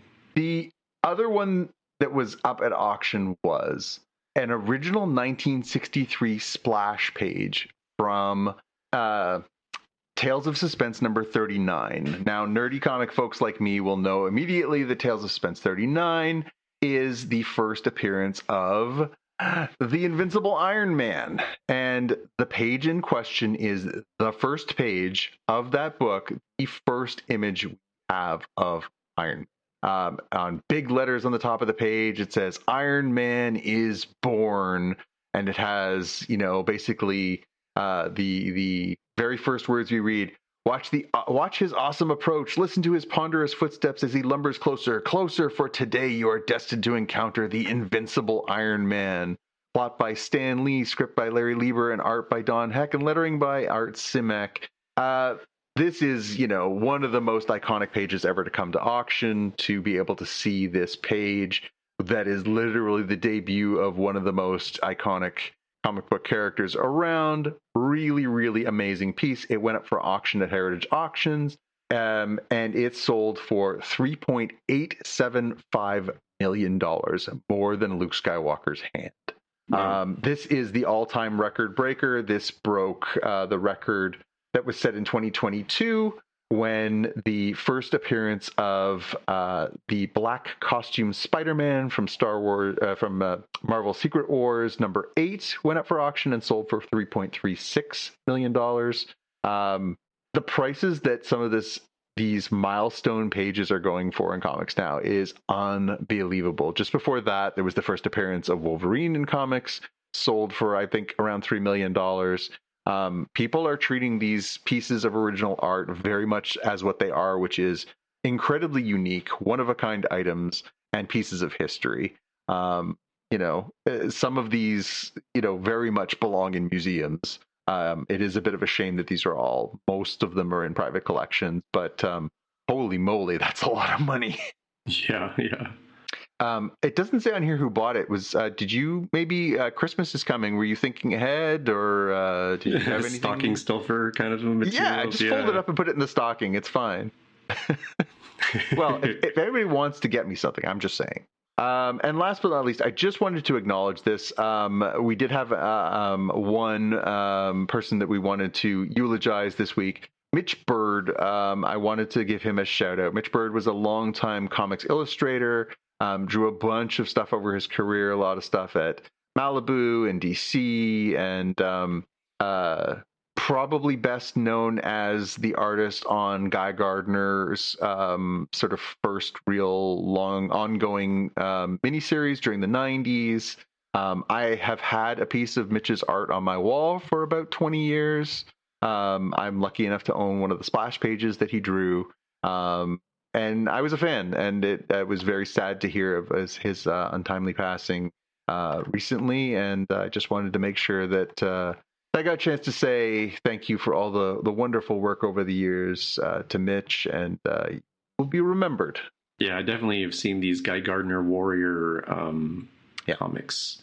I do remember these. Yeah, I have I know a lot of people have a lot of hate for the Warrior era of Guy Gardner, but Guy Gardner's been one of my favorite characters since I was a kid, and I wanted a little something from that era, and I happened to purchase a splash page of Mitch's long time ago, and have had it framed on my wall, and it brings me joy, and I'm glad to know that a little bit of Mitch's great work will always be part of my life. So, yeah. All right. That is the end of a very, very long list of headlines. But I will get us to the main part of our show. This week, we're going to talk about Strange New Worlds, Star Trek Strange New Worlds, Season 4, Episode 1, and Season 4, Episode 2. Then we're going to talk about House of the Dragon Season 3, Episodes 5 and 6, and then Silo, Season 3, Episodes 3 and 4. But this is a Star Trek podcast, and we're going to talk about some Star Trek, and we're really excited to be back at it. I love Strange New Worlds. I know you do too. And Season 1 kicked off with a banger. Let's talk about Valles Marineris. What did you think, before we dive into all the details of the triumphant comeback of Strange New Worlds? This is a fun one for me. I guess we're into spoiler territory, so bring it on. Got to pause, go watch the episode at this point. I don't know if I can do the Jurassic Park dinosaurs kind of the DNA guy. I forget what the little cartoon avatar is that explains how it works. I think it was a strand of DNA. Yeah, that kind of came to mind. That's always kind of fun. It feels 60s-esque. And then having it be this Terminator-esque bootstrap paradox is sort of a fascinating choice. So I dug that. That was definitely a thing I enjoyed for these, the combination of the two. Yep. Okay. Did you do our usual routine for this one, or how do you want to? I didn't. Given these two episodes, I didn't get the structure, so I'm gonna cheat here. I'm gonna jump the queue because I didn't write any other notes. I'm gonna go off of what I remember. That was it? You punched a dinosaur? Is that the quote? It's a great line. It's a great line. Yeah. For my elevator pitch. As soon as the episode opened and they got to that point, I wrote down, "Welcome to Jurassic Trek." Like, it just immediately spun out of my brain. I heard Attenborough's voice. I'm like, there it is. It's right there. The alternate one that I wrote down was, "What do you mean I'm my own grandfather?" Yeah. It was so like, a cause and effect of this one was very funny. So the premise of this one is that the crew of the Enterprise are exploring as they do, and they are observing a solar storm. What could possibly go wrong? Well, sure enough, they are drawn into the solar storm, and the solar storm basically transports them back in time to the Cretaceous period on Earth, and they do not know for the first portion of the episode when and where they are. The sensors. The days are longer, the calendar's filling up, and I want to feel as good as this beautiful summer weather. That's why I've been loving Groons. It's one daily pack of gummies that covers my greens, vitamins, minerals, and even has 6 grams of prebiotic fiber, so I don't need to juggle a complicated wellness routine on top of everything else. They taste amazing. They're easy to toss in my bag on the go. Plus, they're vegan, gluten-free, and HSA/FSA eligible for reimbursement. Save up to 52% off with code PODCAST at Gruns.co. That's code PODCAST at GRUNS.co. Most people don't realize how much their personal information is being bought and sold every day. Data brokers are making billions pulling details about you from public records and the internet, and then packaging and selling it, usually without your consent. That's how your information lands in the hands of scammers, spammers, even stalkers. It's why you get endless robocalls and why ads seem to follow you everywhere. That's where Aura comes in. Aura actively removes your data from broker sites and keeps it off. They also instantly alert you if your information shows up in a breach or on the dark web. But Aura goes beyond data protection. With one app, you get a VPN, antivirus, password manager, spam call protection, dark web monitoring, and even up to $5 million in identity theft insurance, all backed by 24/7 US-based fraud support. Other companies might sell just credit monitoring or just a VPN. Aura gives you all of it, together, at the same price competitors charge for just one service. Start your free trial today at aura.com/remove. Protect yourself now at aura.com/remove. They're down, things are messed up, and they realize, okay, well, we can't get back unless we have our MacGuffin. And so they have to go and find their special ingredient so that they can fix the ship and they can get back. So they send down a landing party to this M-class planet to find this this substance, and then they're like, wait a minute, there's dinosaurs here. Meanwhile, back on the ship, they are encountered by another alien group who are pretty overpowered. They walk right onto the ship like they own the place, and they basically say, well, we're going to take anything that we think is worth using as a weapon because we're at war with this species called the Doldrum, and they are, this relentless insectoid race that is threatening to wipe out our planet, and we need whatever you've got to stop them. As the episode continues to play out, we basically figure out, oh no, they've been transported way back into the past, and the planet that Laan and so who is it? It's Laan and Una and Ortegas are down on the planet, right? And they are trying to find this ingredient they need to restart the ship, iridium, and they have to basically play whack-a-mole with a dinosaur to be able to do that. And it's pretty funny. It's pretty funny. At one point, as you point out, they stun a Tyrannosaurus Rex, and they realize what's happening and realize we can't kill anything. We have to be careful here because we don't know what the effects will be, the butterfly effects, if we accidentally kill something. And so they end up going and finding the iridium, and of course as they're about to grab the iridium, they are attacked by what look to be raptors, a velociraptor, and Laan punches it out, which is pretty badass, but also she breaks her hand, which is pretty bad. We end up with the aliens aboard the ship decide that they want to steal the Enterprise antimatter fuel cell to use it as a weapon, and they basically have to have this race against time where they bring the iridium back, and then they're trying to figure out how to get the ship there in time to stop these aliens from blowing things up. And we end up with basically the plot of one of the all-time greatest episodes of Star Trek, right? Do we let Miss Keeler get hit by the car, or do we interfere, right? Yeah, that's definitely a pretty good choice there of it's the trolley problem. Yep. As less of a literal trolley. So yeah. I don't know what you do here, what the ethical thing here. The episode gives us, an answer, not necessarily the right or moral or ethical answer, but I feel like you could debate endlessly what the choices are here.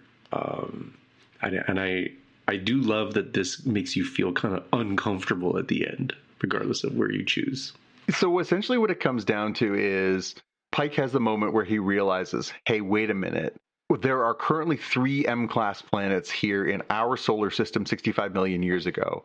We know one of them is Earth, we know one of them is Mars, and one of them doesn't belong here. And so he basically deduces in real time, hey, should I let them detonate this antimatter fuel cell that will destroy an entire race and an entire planet and have catastrophic effects for the rest of the solar system that will change things very dramatically? Am I meant to do this? Was I always destined to be here to have this happen? Am I supposed to do this? So it's that whole time quandary, right?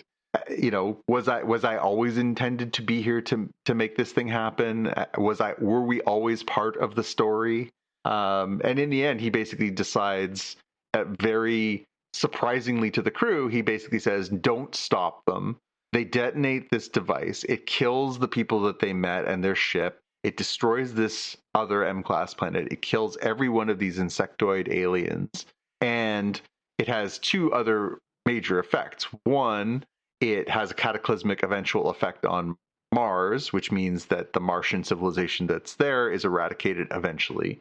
And also, a huge piece of that former planet flies through the air and crashes to Earth, and coincidentally happens to land next to the Yucatan Peninsula, which, they realize that was always meant to be the Chicxulub asteroid, right? The one that is widely attributed to causing the extinction of the dinosaurs and changing the future of Earth and leading to the rise of humanity. This is a big swing for the first episode. This is some big, heady, crazy stuff. And of course, in the end of the episode, they end up getting back to their own time.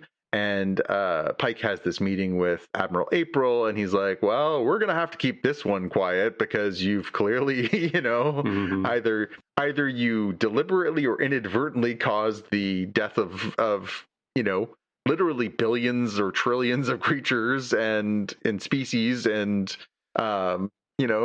you're responsible for the extinction of the dinosaurs, and you're also responsible for the rise of humanity. And, also, the Martians aren't really dead. Their DNA spread across the universe, so there are actual Martians out there now, although they don't say who, where, and why, that was my number one question was, so wait a minute, all this time we've been watching Star Trek, and there are literal Martians out there, and we don't know who the Martians are? That's ridiculous.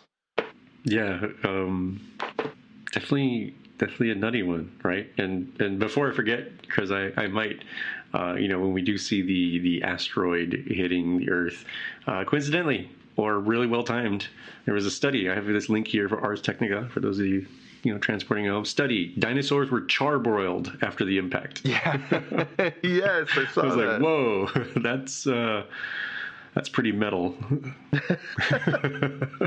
Well, and it's really funny too because the whole portion at the beginning of the episode with Una and Ortegas and Lon on the planet, they're like, be careful, if you step on the wrong thing, it's going to be a real problem. And then like 30 minutes later in the episode, they're like, well, what if we launched this huge piece of debris at the planet and killed every single dinosaur on the planet? Like, well, I guess if we'd stepped on some stuff, it really wouldn't have mattered.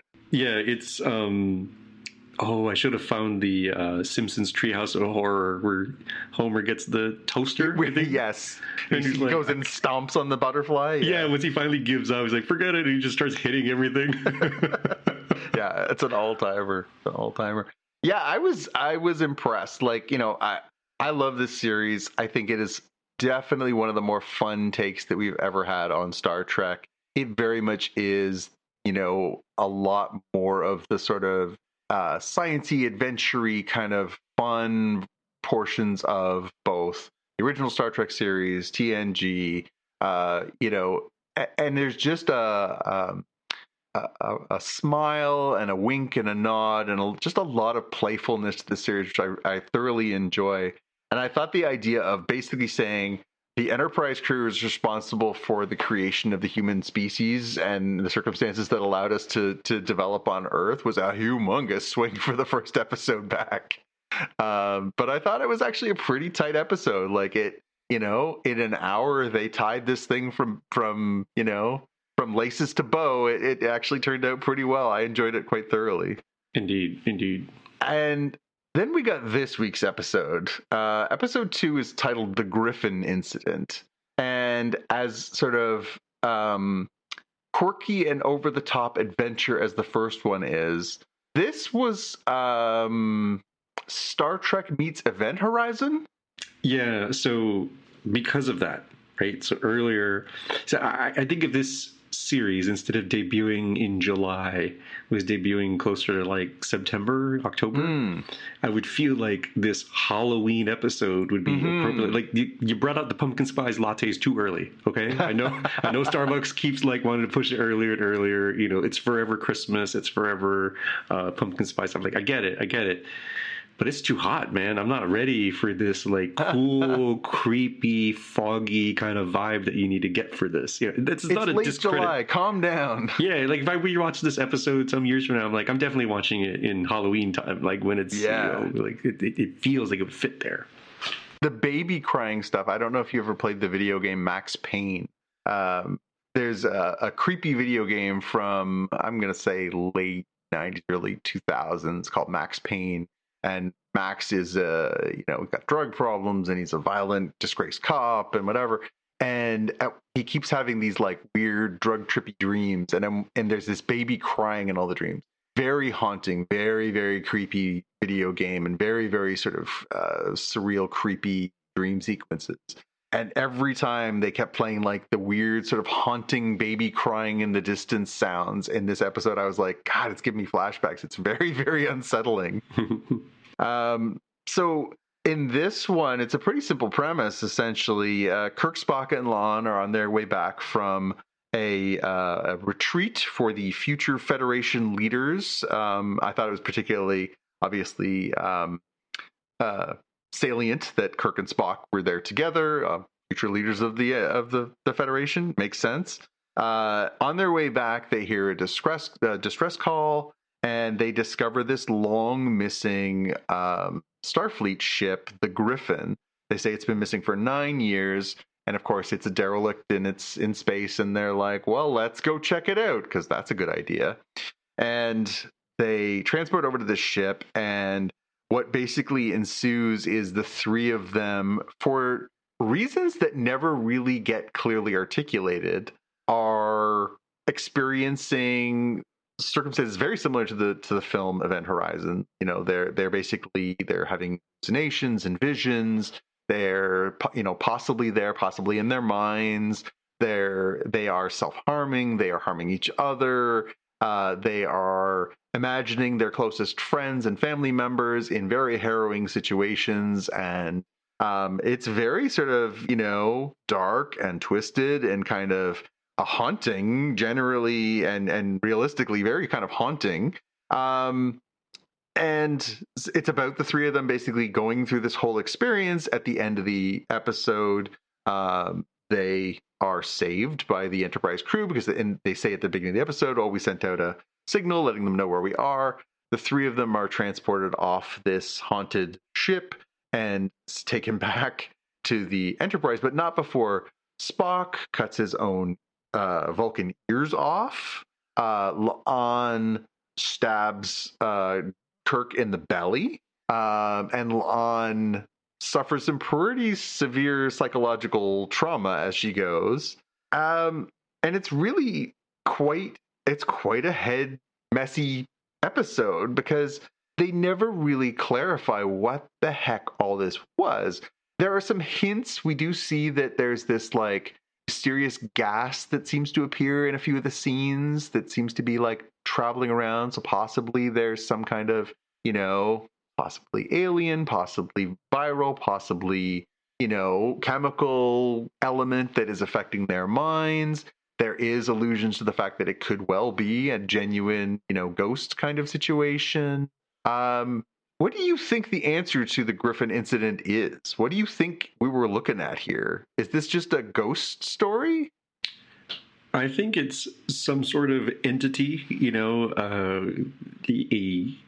I'm struggling to think of closer ones, but think of it as like a Q-like entity, like a minor Q entity, right? Where it's like a formless, shapeless thing that is like, I can have fun with these solids, these mortals, because I'm long lived or live forever, and I'm kind of lonely. Like I could totally see like gaseous cloud that's definitely not Kool-Aid being mixed in a jar kind of thing. Definitely not a baby with a green face staring at me kind of thing. Like that's what I think it was. But it certainly could be ghosts, right? Like it's played as a ghost story. It's got the Event Horizon, I think, was the right choice there for your comparison.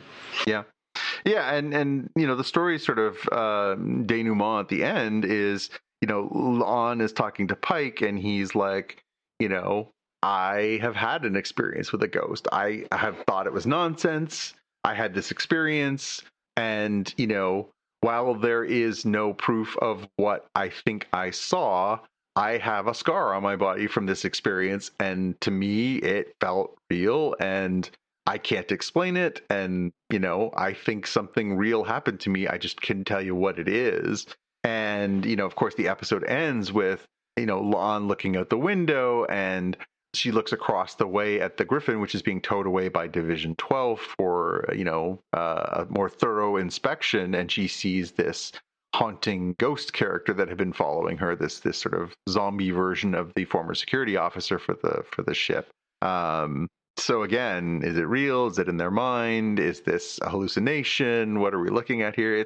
It's I think delightfully ambiguous. It kind of leaves you to draw your own conclusions as to whether, were they suffering a mass hallucination caused by, any environmental or chemical or whatever, or are they, were they genuinely experiencing these, were they being manipulated? Was it in their heads? It's very, very left open to your interpretation, and it's a little infuriating that there's no answer, but I think that's obviously the point, is they don't want to give you an answer. They want you to have to sort of think about this one, and it was quite well done. Yeah, there's some creepy stuff that is like, bro, is this like, in universe meant to be a weird coincidence, or is this meant to be like, my interpretation? Yeah, this could be, like a Paul Wraith-esque, non-linear thing where it tells Kirk, your little boy is going to die at the end of a blade at the edge of space. I'm like, wow, that's very prescient. That's true. That does happen. Yeah, it does. And there's a couple of lines in here that I thought were really kind of weird when he also makes that same line. He's like, he talks about his relationship with Carol Marcus, and he says, I think she's always thought that I would die alone at the end of the universe, which is what happens to him. Mm-hmm. And then he also, as far as Easter eggs, he talks about her, it's not going to work out between us. She's got her dream job. She's on her way to go do her dream job, right? And of course, we know what that becomes, which is, of course, the Genesis device, right? So there's all these sort of threads that are sort of woven together, and there's a lot of sort of foreshadowing, and there's a lot of sort of, hidden truths in these bits of dialogue. It's pretty... it's a pretty episode. I thought it was really well summed up. The line that Pike uses at the end of the episode where he says, "Space is limitless in its beauty and its terror." I thought that was a lovely summation of both this episode and just what has to be in the minds of these people who are these deep space explorers, of like, hey, we're going to go check out a new planet. Will it be fun? We're going to go to Risa, or will it be terrifying, horrible zombies that infect our brains and make us cut our own ears off? And I had a vision of Pike chopping his fingers like they were celery. Yeah, definitely a wild one. So again, I'm aware that from an episode standpoint, this continues the La'an story, and is she going full on Khan genes kind of thing, augment genes? That came up. You mentioned she broke her hand when she punched the dinosaur, but she also says like, yeah, it didn't like hurt like it should. Nope. I should be totally wrecked from doing that. And so again, if either you debut this season later in the year so it lines up better with Halloween, or, and this is harder because they're trying to tell the La'an story, you got to flip this to later in the season where it will get up closer to like September. Yeah. So ignoring that, that's a one-time thing during the debut. Again, if you're doing a rewatch series, watch this during October. You'll feel better. It'll feel better. Have your pumpkin spice lattes, have your pumpkin carving, and watch this episode again. I'll be honest, it went to creepier places than I expected it to. When they were like, "We're gonna chop your ears off, Spike," I'm like, Spock, I'm like, that's not really gonna happen. And then it did, and I was like, whoa. And then obviously the vision of Pike is pretending to be the chef, and he's like chopping through vegetables, and he starts chopping his fingers off and stuff. And the part where Una in Spock's vision, decides that she's gonna like get rid of all of her Illyrian blood and starts cutting herself open and stuff. I was like, this is messier than I thought. I'll be honest, I don't think I'm gonna rush to rewatch this episode anytime soon. I don't think whether Halloween or anything, I don't think I'm gonna be watching this one again anytime soon. It did make me think. So this now 2 episodes in, we've had this sort of 2 episodes that kind of talk a little bit about La'an. They're putting her in a prominent position. She's got this relationship with Spock. We see them having, they're talking about, oh, we're keeping it casual, whatever, but like they kiss each other goodbye in this episode, and you're like, that's not something you do with like your friends with benefits. That's something you do with somebody you're emotionally attached to. And it did make me think, and we talked about it I think last season as well, there are characters on this show that are loose ends. We know that this show is setting the stage for obviously what happens to Pike and what happens to get this Enterprise crew together and ready for the next chapter, which is the original Star Trek series, or if we're really lucky, a new series based on that. The characters that are kind of hanging out there that we don't know the destiny of are La'an and Erica and Una. Those are the three sort of, and Pelia, I guess, belongs on that list as well. We have those four characters who we didn't have a relationship to before this series. I don't know about you. I feel very. I've come to enjoy the performances of and really enjoy the character development of La'an and Erica and Una. Less so Pelia, but I'm curious to see what they do with these remaining. We've got 8 episodes left to go in the season. We know we're getting a truncated, I think they said 6-episode final season coming next year. I'm curious if, they're going to build some of these characters up because, who knows what they're going to do with them. Are some of these characters going to die? Are some of these characters going to, get promoted to other things? We saw Una in the first episode of the season get promoted to commander, which I thought she already was, to be honest, because she is the number one. She's the second in command of the Enterprise next to Pike. So I thought she was already a commander, but clearly not. Does it make you, when you watch these episodes, when you start seeing these like interesting explorations of particularly the characters that we don't know the fate of, does it make you think about where we land with all these things? Yeah, I hope it's satisfying and not, oh no, they're on that one shuttle that blew up. All 4 of them are going on an away mission like, oh, that is not good. Yeah, I'm like, oh, that's the hold my beer. They're like, oh crap, how do we stitch it together? Yeah, and I obviously, I like all these characters. I hope that none of them have anything bad happen to them. Did you fall for it when they had the the quote unquote crew beam on board the Griffin and they were there? Did you think that was really the crew and that they were there to rescue everybody, or did you think, oh, maybe this is all in their heads? I had my doubts. But I do credit the fact that they didn't twist right away. So I was like, well, maybe the story is the more people they add here, the worse it gets. So they have to solve the problem before the entire Enterprise crew is over here, kind of thing. Yeah. I will say, and I'm sad that I didn't bring it up yet, but the scene wherein they're on the bridge and Kirk is on the bridge and his brother Sam is there, right? Sam Kirk is there, and of course it's not really Sam. It's it's his haunting or whatever it is. The part where Sam starts to lose his marbles, and it's clearly in Kirk's head, and he gets sucked over to the window, and slowly has his guts ripped out through the vacuum of space. Mm-hmm. That was one of the most grisly scenes I've ever seen in Star Trek. That was horrible. Yeah, it's something you would expect to see. The boys.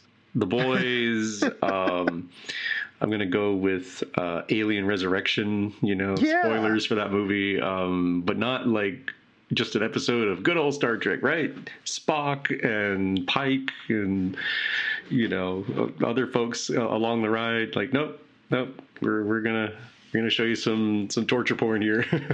Wow. Yeah, holy moly.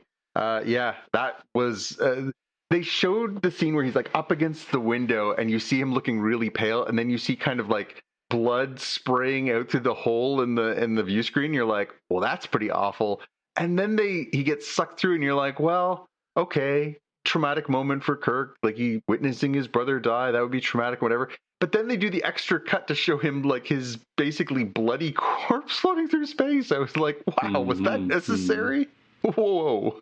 Yeah, you're right. I think as a this show is fun because it often does play with genre and it does play with different sort of aspects of science fiction storytelling. But wow, that was pretty intense. Anyway, I'm happy with the first 2 episodes. I thought, the things I love about this series are the things that we've gotten so far. There are terrific actors. They know their roles. There's great chemistry on this show. They can play big stories, they can play small stories, they can tell you all kinds of stuff. I'm excited about some of the stuff that's coming. We know that we're going to get like a Muppet episode. We're going to get some weird, fun, quirky stuff as they go. I'm so happy this series is back. It is one of my favorite new Trek, modern Trek series, probably number 2. As you know, I'm a massive Lower Decks fan, but I love this series and I love these characters and I love the actors playing them, and I'm just so happy to have this back in our conversations again. Agreed. Let's jump over to House of the Dragon. Speaking of things that are really messy, we got 2 episodes to catch up on. We'll try and sort of power through them bit by bit here, but episode 5 is called Unbowed and Unbent. This one is a little bit of sort of filling in lots of blanks, lots of characters, lots of moving around. We get, Alison Amond at Harrenhal. We get Aegon still fuming, in Rook's Rest. But they get the return of Tywin Lannister, who we thought had drowned in the Battle of the Gullet, reappearing. And we see, Aegon kind of slowly regaining his crazy bugger kind of mentality, murdering somebody with a dragon scale and just generally being kind of unhinged. We see Criston Cole and Gwaine Hightower turning into guerrilla warriors, messing with the forces that are trying to sort of head towards Tumbleton to help, engage the forces that have taken over that town. And they're burning tents. They're messing with them pretty good, and kind of setting them up for what we see in the following episode. We get and then that one kind of culminates with Criston. Basically, it becomes clearer and clearer to Gwaine that Criston's on like a death march. He doesn't really have any anticipation he's going to live through this experience. And Gwaine is like, you know what? I'm kind of fond of the living thing. So peace out, my homie. I'm leaving. And so we see Criston and a small group of warriors sort of continue on this plan where they're just going to kind of be in the woods and mess with everybody, and hopefully they have their successes. We get Alicent trying to get Helena to have a tall glass of tea that will end her pregnancy. She says no thank you. We get them trying to escape a couple times and that going very badly. They can't. They get kind of stuck. But then we get a weird twist there too, because Helena basically, or Alicent rather, says to Mysaria, like, hey, if you don't tell on us, we'd owe you a favor. So we kind of see Mysaria realizing, like, well, maybe having a few favors owed to me by both sides would be the worst thing in the world. So we kind of get that first hint that Myssaria's got some flexible allegiances. We end up with, this plot with Daemon, where the gold cloaks, some of the gold cloaks, which are the town police in King's Landing, are getting murdered, and they can't figure out from whom. They basically torture a guy by popping his eyeball out of his head to confess on them, and they realize that this has all been orchestrated by Ormond Hightower, who is of course taken over Tumbleton, and then he basically goes to get his friend Luther Largent and the rest of the Gold Cloaks to go and start messing with them, and finds them all basically murdered and posed like the Last Supper. That was pretty dark and pretty messed. Yeah, that's quite it was like the Trader's Banquet or Trader's Dinner or something like that. Yeah, that was really that was pretty awful. Did you? I mean, again, this one was it wasn't the strongest episode. It was a lot of glue, right? A lot of kind of building the characters, a lot of moving things forward, but not. I wouldn't say it was a knock your socks off episode. Yeah, I'd agree with that. But it did set the stage for the following episode, which is episode 6, Faceless Men. This one starts with a real bang.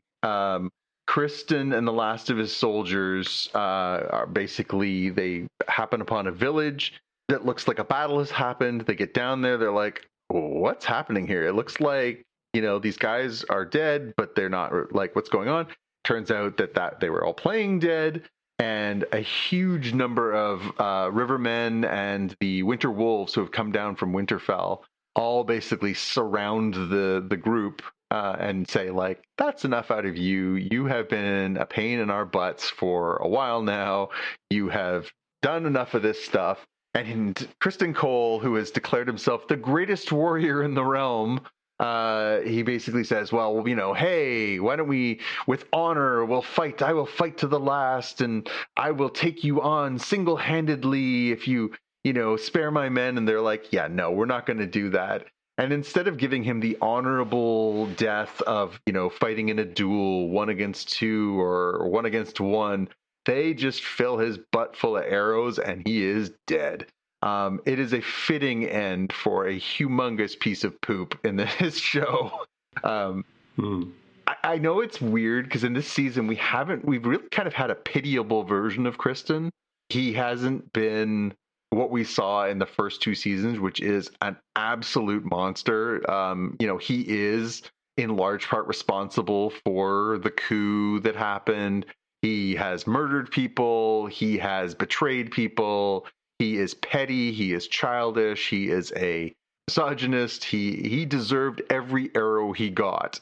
And yet in this season, it felt like, we talked in the past about how maybe this series would be better as a rewatch when you're just kind of watching season 1, 2, season 3, season 4. You almost forget what a big piece of crap he is. Right. It's kind of nice that he doesn't get the honorable ending that he wants as the greatest warrior in the realm. It's kind of fitting that they're like, you know what? How about you get filled full of arrows and you just lie down and die? We're done with you. I thought that was a very fitting end for that character. Yeah, I don't know where this happens. Maybe it's as early as season 1 where we said, man, this dude is continuing to fail upwards. Yeah. It's already dicey enough. Like, hey, I'm sleeping with the crown princess. Oh, yeah, the other house, the Greens, got a lady too. Well, sure, why not? I'm like, bro, what? Your life's not good enough. Your steak is too well seasoned and too juicy. Like, what is wrong with your life that you need to continue pushing the boundaries here?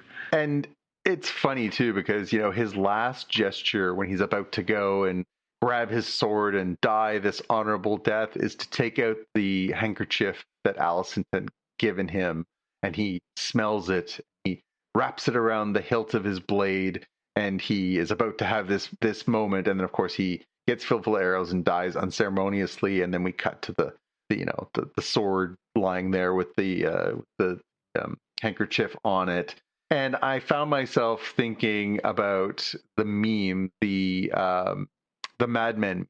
I don't think about you at all. Yeah.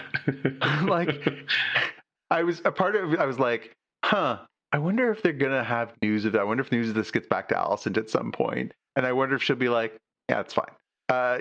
She just was so over all of Kristen's everything. Well, like when he left, she was just like, here's a hanky, out you go. Immediately when he died, I was like, your last moment was like, I have thought of you, my love of my life, or whatever. And she's like, I don't give you at all. Yes. So we also see in this episode, I mean, that was the beginning. That was the first 10 minutes of the episode. And it was just like, okay, that's, interesting. Obviously I've read the book. I knew this scene was coming. This battle is in the Fire and Blood book, which is the history of Westeros. This is known as the Butcher's Ball. And it's known as that because the whole point of it is that they weren't going to let everybody live. They literally massacred every single person in his crew. That's the point. It was not a fair fight, and they didn't care. It wasn't about we'll take some prisoners and you'll be a hostage and what. No, this was about vengeance and death. And they were like, Kristen goes first. He gets a bunch of arrows, so they realize we're not messing around. And then 6,000 warriors basically descend on about 80 guys and just carve them into little pieces. So it's pretty intense. I thought it played out quite well on screen. I thought, again, giving Kristen Cole and credit is definitely deserved to Fabian Frankel, who has been playing this monster with such delight over the past few seasons. So shout out to him as he's done his tenure. But I thought that was just such a beautifully executed way to send off this rotten character. So we go from that.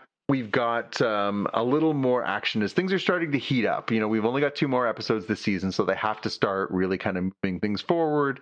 We get Aegon and Larys, and now joined by Thailand. They're trying to figure out how to get on a boat. We get a fun little scene where Aegon is trying to figure out if Thailand is a sycophant or he'll be honest like Larys was. In the previous episode, Larys had said, "I think you are the worst person I've ever met in my life," which is a pretty crazy thing to say to this unhinged dragon riding king of the realm. And when he asks Thailand, he's like, well, we have 2 options. Larys says, let's get out of here. Let's go to Essos. What do you want to do? And Thailand's like, I think you should go back to my house, and we'll go there and you can start assembling your forces again, and you'll live at my place and it'll be great. And he basically says to him, like, what do you think of me, really? And Thailand stammers and stutters and is like, well, lots of great men have, challenges and whatever. And he's like, okay, clearly Larys is the only one who's going to tell me the truth of what's best for me. So let's follow his plan. I thought that was a really interesting way to explore those characters, and a pretty good way to show that Aegon is kind of snapping back to who he was before. He's somebody who is capable of some strategy. He's smart. He's a pretty awful person, as Larys has pointed out, but he's definitely more shrewd than he gets credit for. Yeah.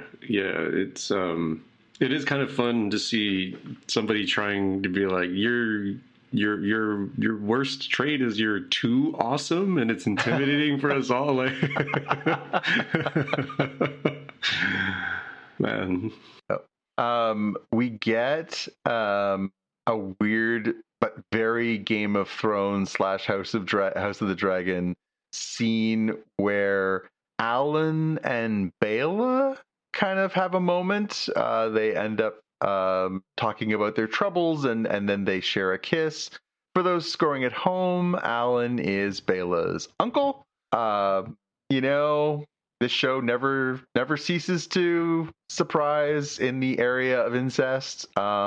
It was icky then, it's icky now. As soon as he leaned in, I was like, this is not ideal. But in the fine tradition of the show, somehow they'll make it work. We end up with Alice and Eamon. We go back to them at Harrenhal, and that's an interesting scene because she shows him dragon eggs and says, hey, why don't we think about, I'm here, you're here, we got some dragon eggs. If you have some babies with me, they could be the next ruling class of Targaryens, and we could birth these eggs, and hey, maybe this is the way to go. And so you kind of see this side of Aemon where, he's thinking big picture. He's thinking about like a legacy. He says at one point something about, a new line of unsullied Targaryen kings coming from this union. So he's thinking like really big picture. He's thinking, I'm going to rule this land. I'm going to have 5 new dragons. This is my deal. I thought that was an interesting development. Yeah. I don't know. People were saying like, hey, this is the clutch of eggs that Daenerys ends up with, but there's 2 extra ones. Did they also go on the same ill-fated shuttle as Ortegas and Una and others? Yeah. Like, where do they end up? I'm like, interesting. I'm not sure. Yep. In the wake of the gruesome murder of the head of the City Watch, Luther, and so many of his troops, we have, a lot of the Gold Cloaks quitting, much to the chagrin of Daemon, who's like, yeah, these are kind of what we've got for enforcing the law in town, as well as kind of keeping the bad elements out, because we don't really have our own army here either. He ends up going out disguised as a Gold Cloak. and somebody is essentially a character who we've seen before. We know is on the side of the Hightowers. He catches this guy and basically says, like, what's going on? And guy says, yeah, like the Hightowers are way ahead of you. There's thousands of us. You'll never stop us, whatever. He ends up killing this guy. But we end up with this, this sort of feeling like the walls are closing in on Daemon and Rhaenyra at King's Landing. Like, they're having issues with governance. There's a scene with her on the throne where she's like getting inundated with, hey, crime is up. Hey, somebody kidnapped a nun. And she's like, well, not really my problem. And you're like, well, it kind of is, I'll burn a candle for her. Yeah, like, oh, well, thanks. Thoughts and prayers. Those are always helpful. Thank you. That was, again, they're doing a good job, I will say, over these episodes that aren't, pew-pew heavy. They're not dramatic portions of the storyline, but of kind of really showing that, like, having power, wielding power, and staying in power are all three very different things, and that Daemon and Rhaenyra aren't really great at these things. So they're doing a good job of showing that, things are kind of falling apart all around them. We started with the first 2 episodes of the season where we're all like, oh, my son is dead and I'm taking King's Landing. And here we are a few episodes later and you're like, yeah, it's not going well. Your police force is either quit or dead. Your crime is rampant in the streets. People are kidnapping nuns, and the Hightowers clearly have people inside the walls. Like, it's not a good picture for them. Yeah, for sure. It's an area where they didn't brush over it, but it's really sabotage when the previous administration moved out all the money and incidentally also caused the rat problems and other bits. Like, yeah. It's a big problem that they just don't have the coffers to deal with things. The gold cloaks being upset, and there's just no good way to get out of this. No, I mean, short of money just falling into their laps, because they got that money from Jane Eyre in the previous episode, but that's gone already. So yeah, again, real big problems for everybody here. Sort of added onto that scene where Daemon kills the Hightower loyalist. He runs into Ulf, right, on the street, who was kind of disguising himself to head down to the bar to see his friends, even though the queen had said, no, you stay in the castle. You're mine now to order around. And what does Daemon do? Oh, he makes things worse. He basically throws him to the ground, humiliates him, and threatens to kill him. They've done a really good job of illustrating why Ulf maybe doesn't love being on Team Black, and showing that this guy has a bit of a bone to pick now. He's not getting paid. He's not being made into a lord. He's not given any holdings. He's treated like crap by the queen. He's treated like crap by Daemon. They're definitely showing that Ulf has all the reasons in the world to be like, I don't like this job anymore, and I want to go home. Yeah, I know they're in a bad situation, but you got to make sure your people are well taken care of when they can fly away with the tactical nuke. Yeah, exactly right. Like, they're like, you are critical to our plans. You're not to leave the tavern, but I'm going to humiliate you on the street full of people. Like, did Daemon not get the message? This is really bad for team morale. Yeah. One of the fun parts of this episode, I suppose. So a group of people from House Baratheon show up, and they basically say, we're kind of here to sort of swear allegiance, but not actually our lord, because he's gone to help somewhere else down in Dorne. He's gone far, far away. So we'd already seen House Baratheon pretty sketchy in this era. They were the ones who didn't really rein in the tensions and led to the death of Rhaenyra's first son. And she sort of says, you guys suck. And they're like, well, what can we do? And she's like, give me all your clothes. So she ends up sending this group of assassins essentially to Tumbleton, posing as House Baratheon to bend the knee, so they can basically get into a room and they can take a stab at trying to basically get rid of Darren and Ormond, and they didn't know it at the time, but like anybody in leadership there from the High Towers.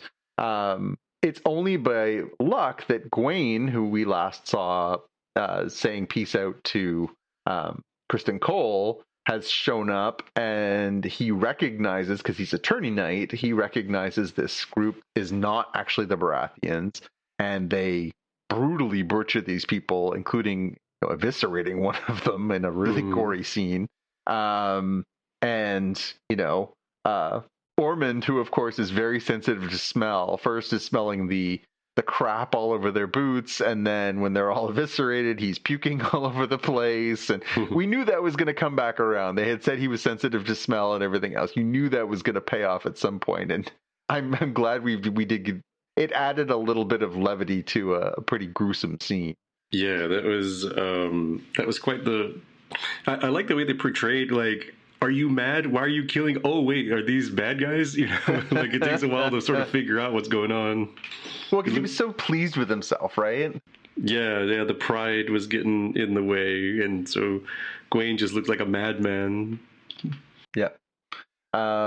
We end up with Rhaenyra and Alicent. So because they had tried to escape, Rhaenyra basically says to Alicent, like, I can't let you out. I have to punish you, essentially. And Alicent sort of says, like, hey, you know that Helena's not necessarily in great mental health. If you lock her in this tower, it's going to be terrible for her. And she's like, what do you want me to do? Just try to escape, even though I have given you, as prisoners, pretty great treatment. And she's like, well, but she's pregnant, and, she's having these visions. And Rhaenyra's like, sorry, did you say visions? Because, she knows that, obviously she's aware of the prophecy that is on the dagger. She knows about the Song of Ice and Fire, and that they have this important role to play in the future of the realm.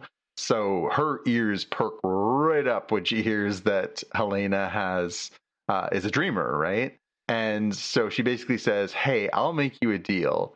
I will, if you go to Harrenhal and either kill Aemond or get him to surrender or whatever, I will, I will offer to free you two. And so Alicent bites on that one. So that's where she heads at the end of this episode. And then we also see at the very end of the episode, Corlys, who had wandered off to go kill the Triarchy, the pirates, the mad pirates that were all over the realm.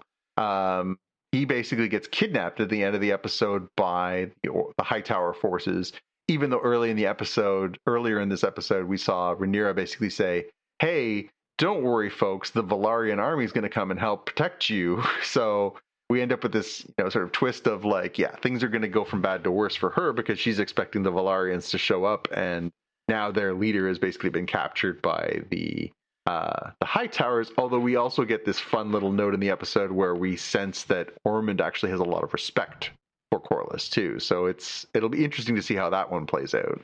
Yeah, for sure. Yeah. So what you'll notice we didn't really talk about in this episode, because we don't really see the battle that results after Kristen is killed. We see Kristen's death. We don't see anything of the Butcher's Ball. We know what happens. Everyone's dead. But we don't see anything like that. And so we haven't got, other than like dragons like just kind of flying and landing and stuff like that, these episodes have been distinctly pew pew pew free. But we know that now that they've killed Kristen and these gorillas, that the armies of the Rivermen and the army of the Winter Wolves are now headed to Tumbleton. The one piece I forgot to mention, I've written this in my notes. The conversation with Hugh, where Hugh sneaks into Tumbleton to see his wife, and she's like, hey, you suck. It's all fine and good that you're like this pretty knight in your pretty armor and you're flying around on a dragon, but that doesn't help me. And, she basically says, I got raped on the way here, and it's, this is terrible, and we're living in fear, and my brother-in-law or brother or whatever it was is dead. And like, she's like, you abandoned us, you suck. And so again, we see another sort of disgruntled Dragon Knight, right? He thought he was doing the right thing by his family. Now he's really mad because she basically said, like, bugger off. I want nothing to do with you anymore. You have not helped me at all. It seems to me now we have two angry dragon riders and an army headed towards Tumbleton. And it feels like the ingredients are definitely there for some pew pew pews in these last two episodes. And I think we're a little overdue. Do you think it's time for some pew pew? Yeah, I think this is the budget saving sequence to sort of cash in all the chips right at the end. Yeah. And you know, it is a pretty strong tradition in Game of Thrones, right? Game of Thrones often does the penultimate episode of the season is often a pew pew pew episode. You know, big things happen. So I'll be really curious to see if we, you know, it seems like everyone's kind of converging towards Tumbleton. It seems like things are really shaky in King's Landing. We have kind of all these elements on the board for these last two episodes. And it does feel like we're kind of overdue for something big to happen. So I mean, you can make a case that Kristen, who's a character since, you know, early on in the series, is, you know, a pretty somewhat major character to be killed. But we haven't really had a lot of like holy moly moments in a few episodes. So I'm kind of hoping that these two episodes felt very much like stage setting, and that from here we go to something crazy. Yep. They've hopefully timed it out, because we said, like, hey, first two episodes of the season, that really should have been the penultimate and ultimate for the prior season. So I'm guessing they had to move things around and again try to set us up for a proper send off to the season. Like, that's what I'm predicting is going to happen. Yeah. I hope that's the case. Now, a word from our sponsor. Now, back to the show.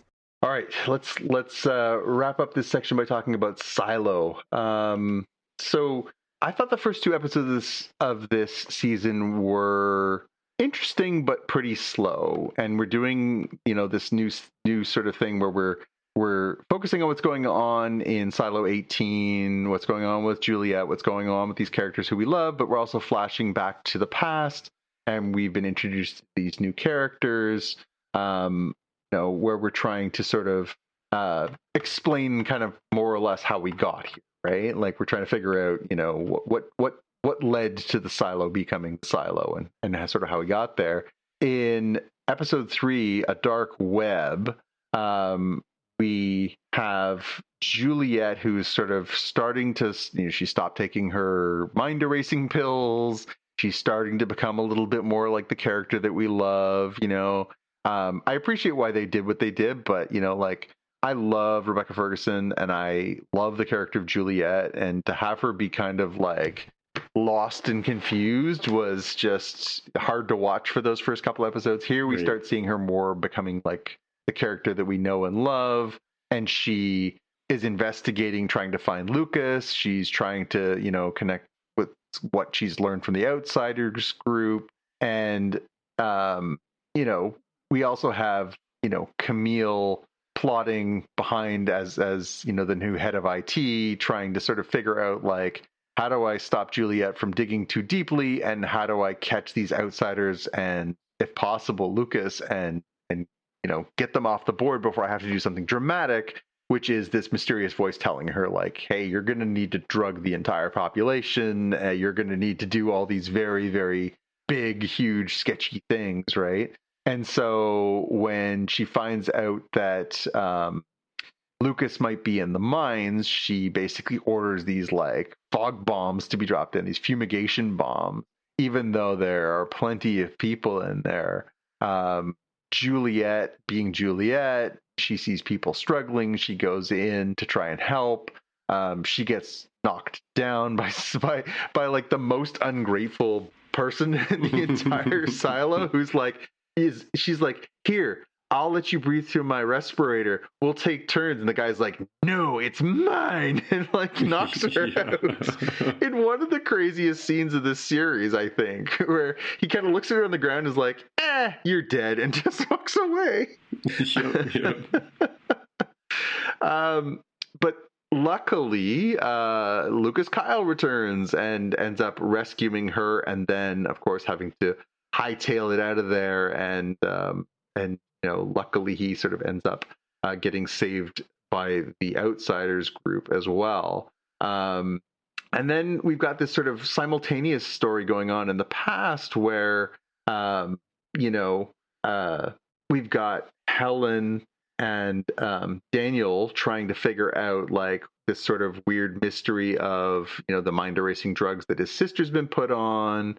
Helen gets fired from her job because she's A, not doing her job very well, and B, there's this sort of mysterious gray-haired man who shows up at her office, and she's like, well, it's weird timing that all this is kind of happening.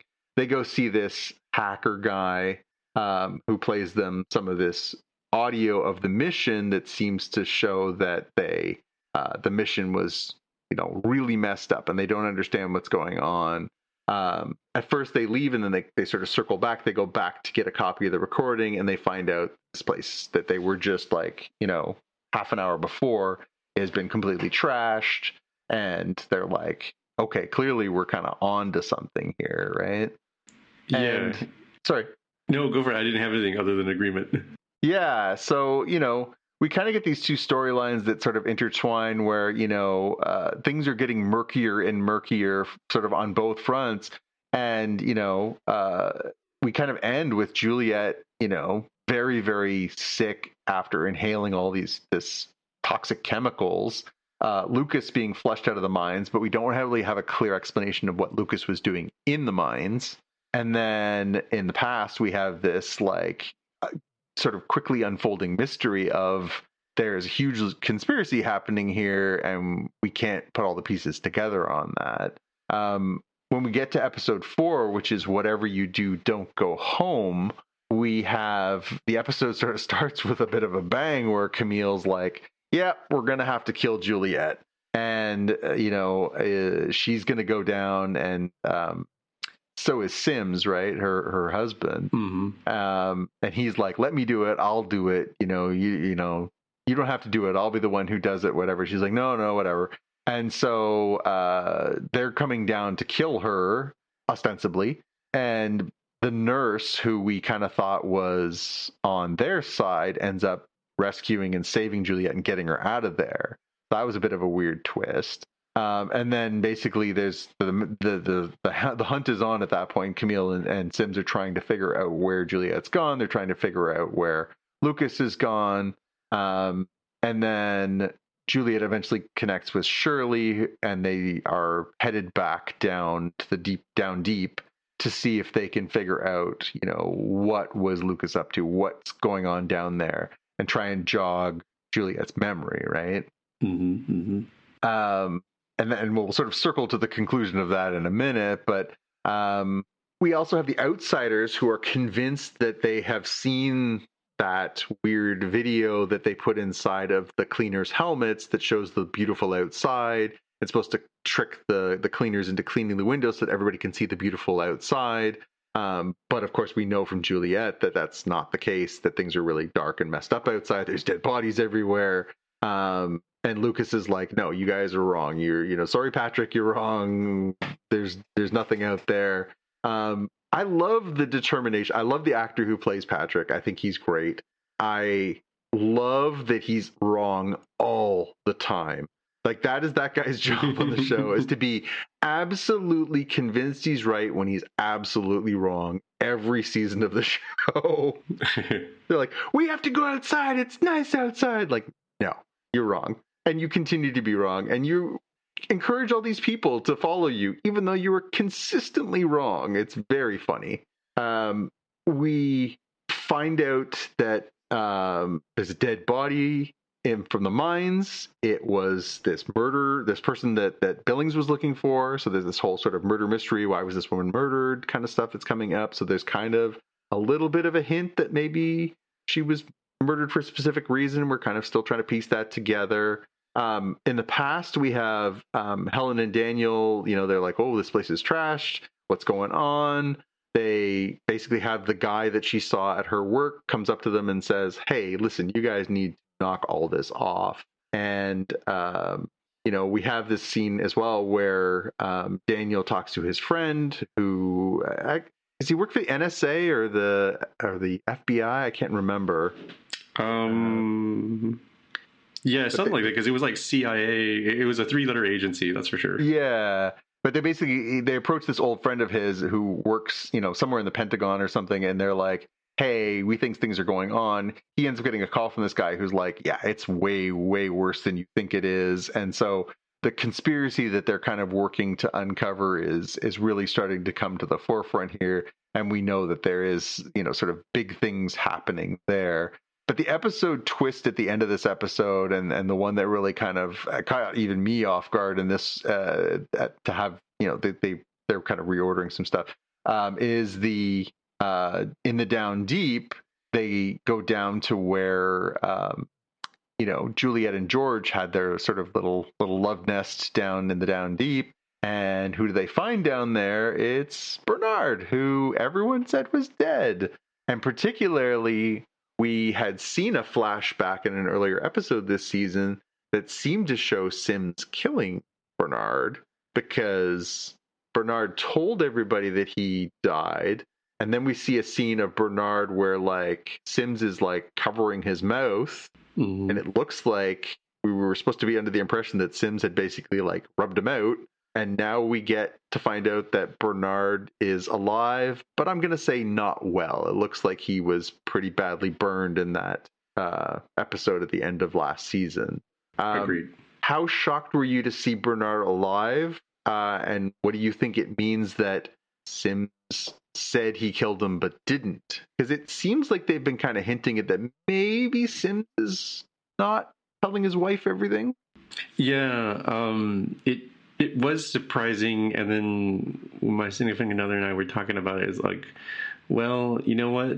So Sims has been on the outside because his wife is with the AI, right? And like the AI knows when she's lying or when she's uncomfortable. So given that he's one of those like cloak and dagger kind of guys, it's like, well, he's definitely trying to prevent the vitamin D plus. I forget what they call it. The fake stuff, the fake vitamin D plus. That's actually the memory bomb stuff. He doesn't want to forget his wife and kid, so he's trying to do everything he can like to avoid that. So it would sort of track that he knows more about what's going on if he keeps Bernard alive, and he can't tell his wife because she needs to truthfully say, I don't know what's going on, what's happening, because he's prevented her from knowing the truth. So the AI can't figure out what he's up to. Yeah. That's a really good way to look at that. It's heating up. I will say again, I thought the first 2 episodes were a little slow, and the stuff in the past for the first 2 episodes wasn't really knocking my socks off. I can't say I really love Jessica Henwick. Obviously, she was, she was in the Iron Fist, Defenders, Netflix Marvel Universe stuff, and she was, I thought, one of the best parts of that.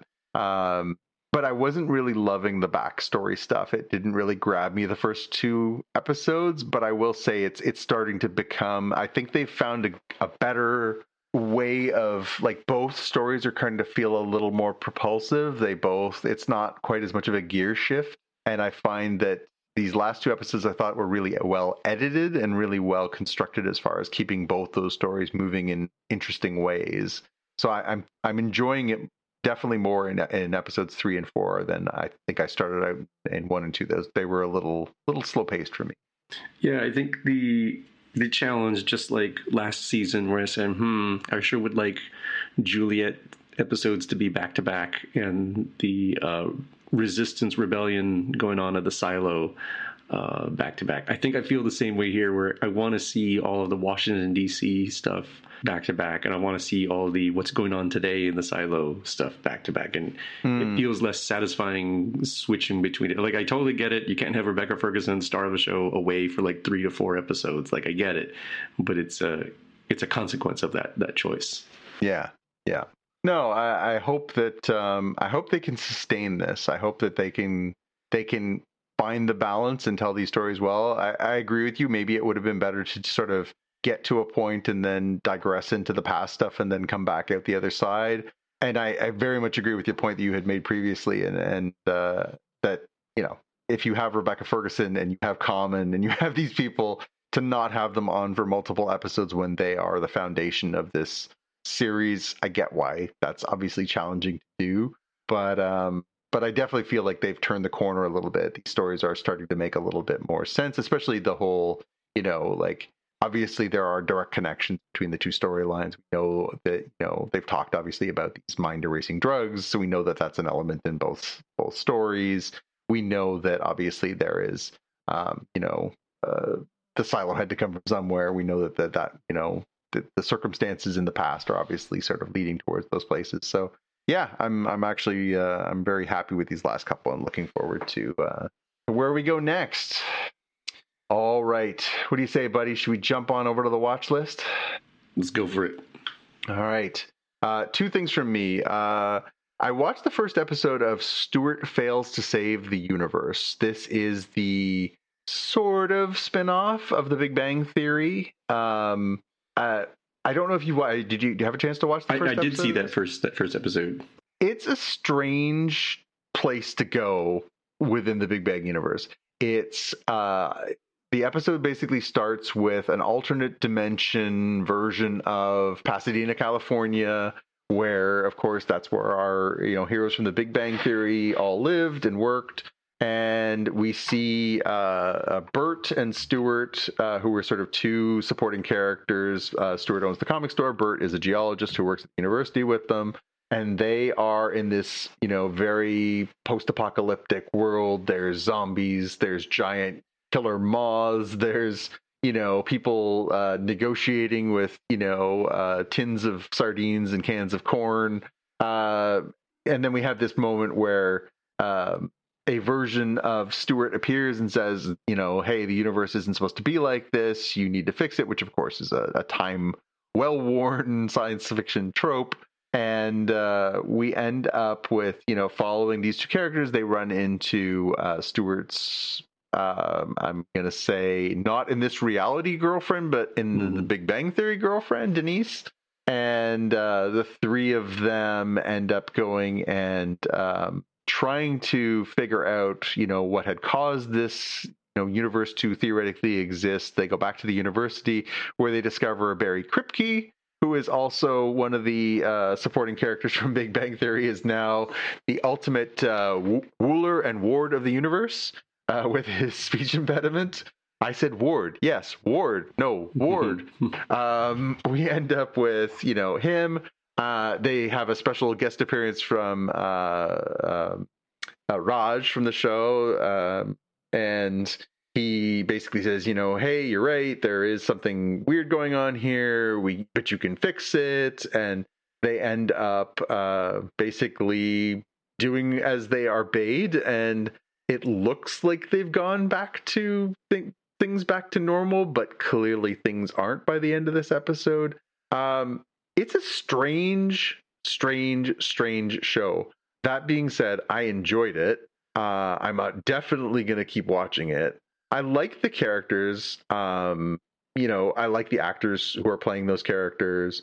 It's very weird, but somehow it kind of works. Like the normalization of the weirdness, the way that they're very blasé about just the weird, giant moth. They're just so blasé about the weird world they live in. They're still haggling over like a copy of Batman 608, which is the first appearance of Hush, by the way.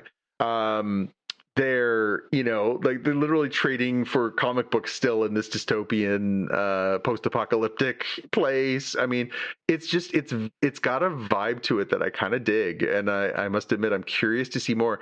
It doesn't. I think it's weird because it's a short show. It's only like 23 minutes or something like that.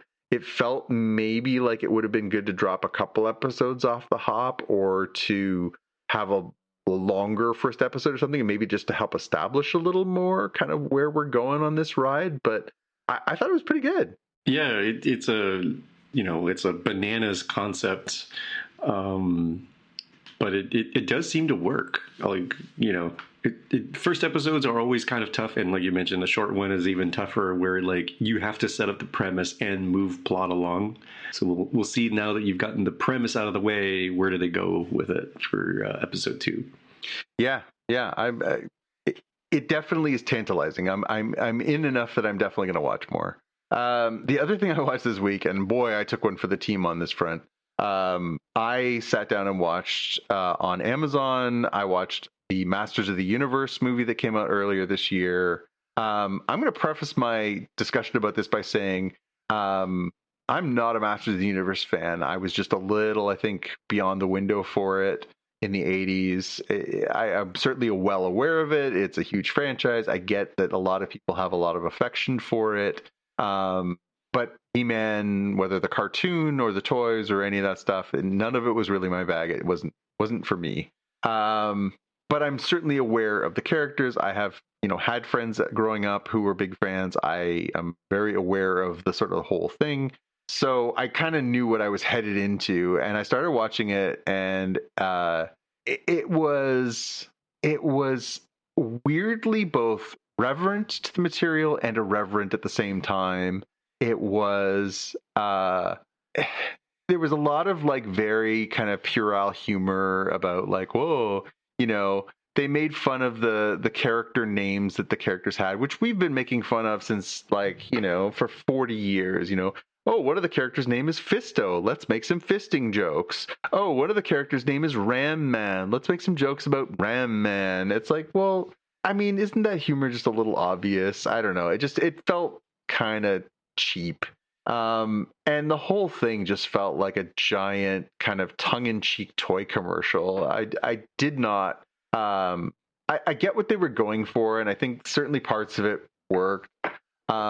I thought the effects were good. I thought that, the concepts were good. I found the lead character, obviously He-Man or Adam, I just didn't like, like I didn't care about him. And that is the number one flaw of this movie, is that He-Man, the buff superhero character, is not interesting to me. And Adam, the wimpy, quirky character, I didn't really care about him either.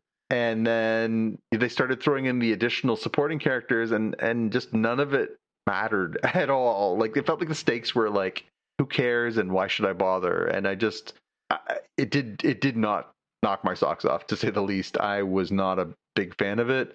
Again, I get, maybe if you are nostalgic for it, again, I'm no one to talk. I'm a comic nerd. I'm a Star Wars nerd. I'm a Star Trek nerd. Those things hit me in the sweet spot, and sometimes I have blind spots because of those things. I went to look after the film. I had heard from a couple people their thoughts on it, but I really tried not to read too much about it before I went into it. I was very surprised to learn that it actually scored decently on Rotten Tomatoes. It actually had pretty decent critical scores and pretty decent audience scores. But I'll be honest, it just was not for me. And I understand it did not perform as well at the box office as they were hoping, and it feels like they're kind of not going to continue doing more from here. And I think maybe that's for the best. Did you have a chance to watch this one? No, I had realized it was on Prime Video just in time to download it to watch on the plane, but I was so tired, and I was like, oh man, it's 2.5 almost. I'm like, I'm not going to make it. I need to sleep on this flight. So I was like, all right, next flight when I'm a little bit more ready for it. The split from Rotten Tomatoes is interesting. 67% freshness for the the critics, and then the popcorn meter at 86%. So yeah, maybe you have to be more in line with the target demographic, which is a problem for a business, but would perhaps make it fit better for the alignment with your enjoyment. Yeah.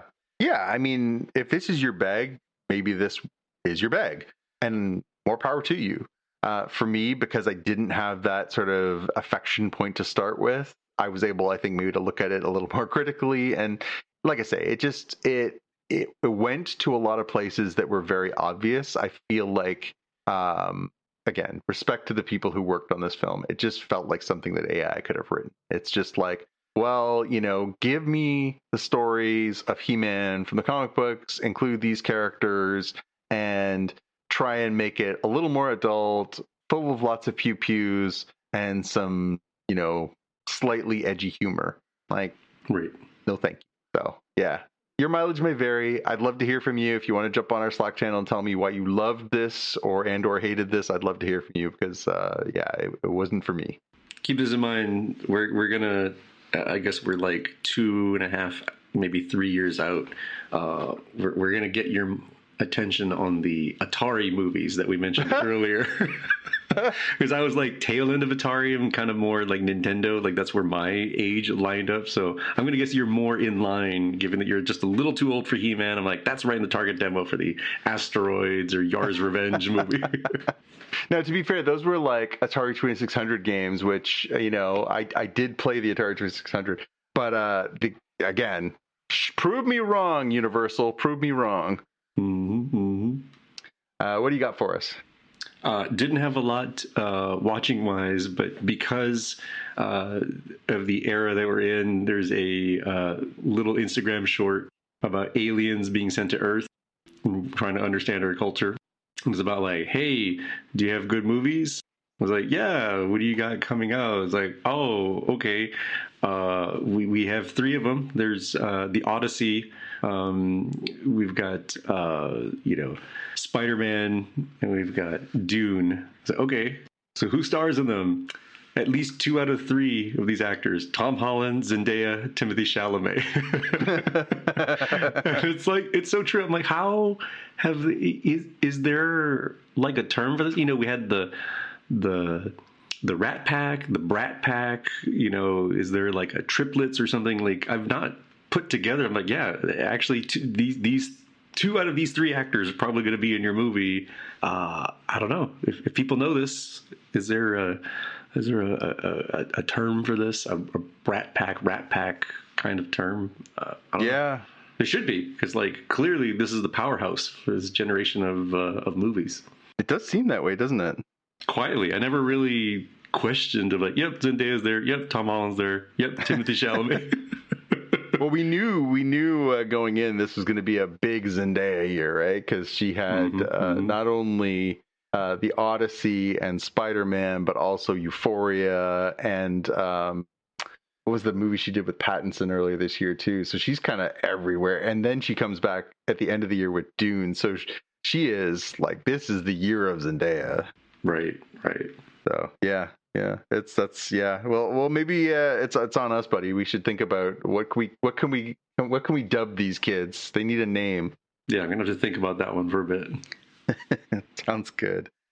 All right. In the meantime, that's going to do it for another episode from us. So, hey, Jaime, if people want to find you, where can they look? I'm on Instagram as @DevWithTheHair. Cool. All right. I'm on Instagram as @JPK News, or I'm on as @JPK if you want to find me there. But the best place to find us is on our Slack channel.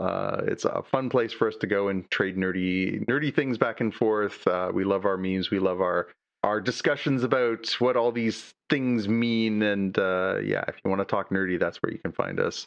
So thanks for joining us for another episode. We'll be back next week with more Star Trek, more Silo, more House of the Dragons, and lots of other good stuff. So until next time, we'll see you in the future. Bye. You've been listening to the Spotcast podcast.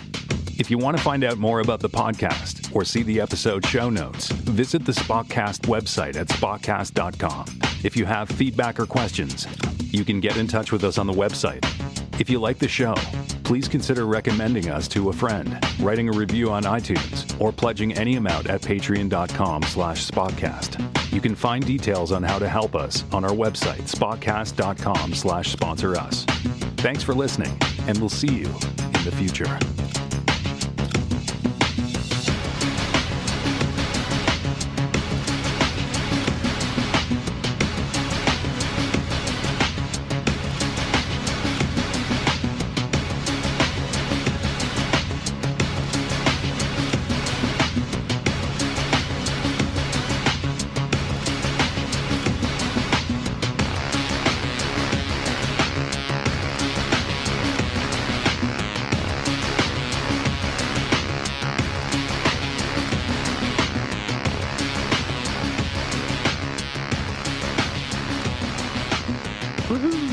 That was a long episode.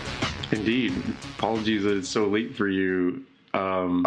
I've got tomorrow off. So the reason I wanted to start late is a couple of my friends from Ontario are visiting for a few days. And so we were out doing stuff all day, and they were like, we're going to bed. I'm like, that's good, because 11 o'clock was about what I, as far as I wanted to sort of push things along.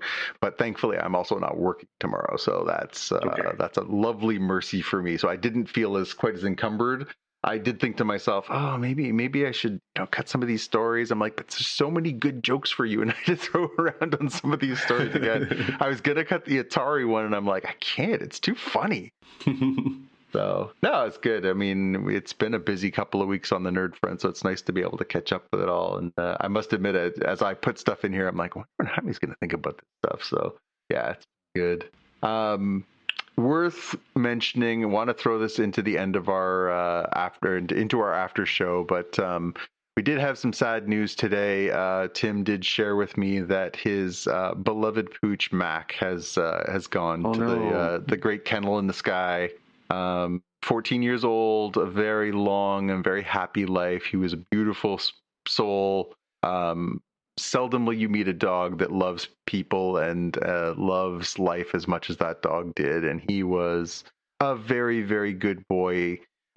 He's going to be missed. He had a very big presence. He's a very, very affectionate, very, very happy dog. And I know that Tim and Carol are very bummed out right now to have lost their pup. But I mean, he had a great long life and shared a lot of love, and so wanted to pay my respects to the beautiful Macintosh Adcock who's no longer with us. Yeah, that's sad, but glad that he lived a long, happy life. Yeah, I mean, it is devastating. It's been, 2.5 years since we lost our first family dog. And, we still talk. We've come around to a place that many years later where we can talk very much about just what a good boy he was and some of the fun stuff. But boy, it still hurts. There's just nothing quite as devastating as losing a dog. They're just such a big part of your heart. And I know you obviously Pollo was a huge part of your life as well, so you know what this experience is like, and losing such a close friend. But it's been a stretch. I'm off for a week of well-deserved time off. I haven't had any extended time off this summer, so I'm off until the middle of next week. And as far as also marking milestones and important things, next week will mark my 25th wedding anniversary with my beautiful wife, Sherry.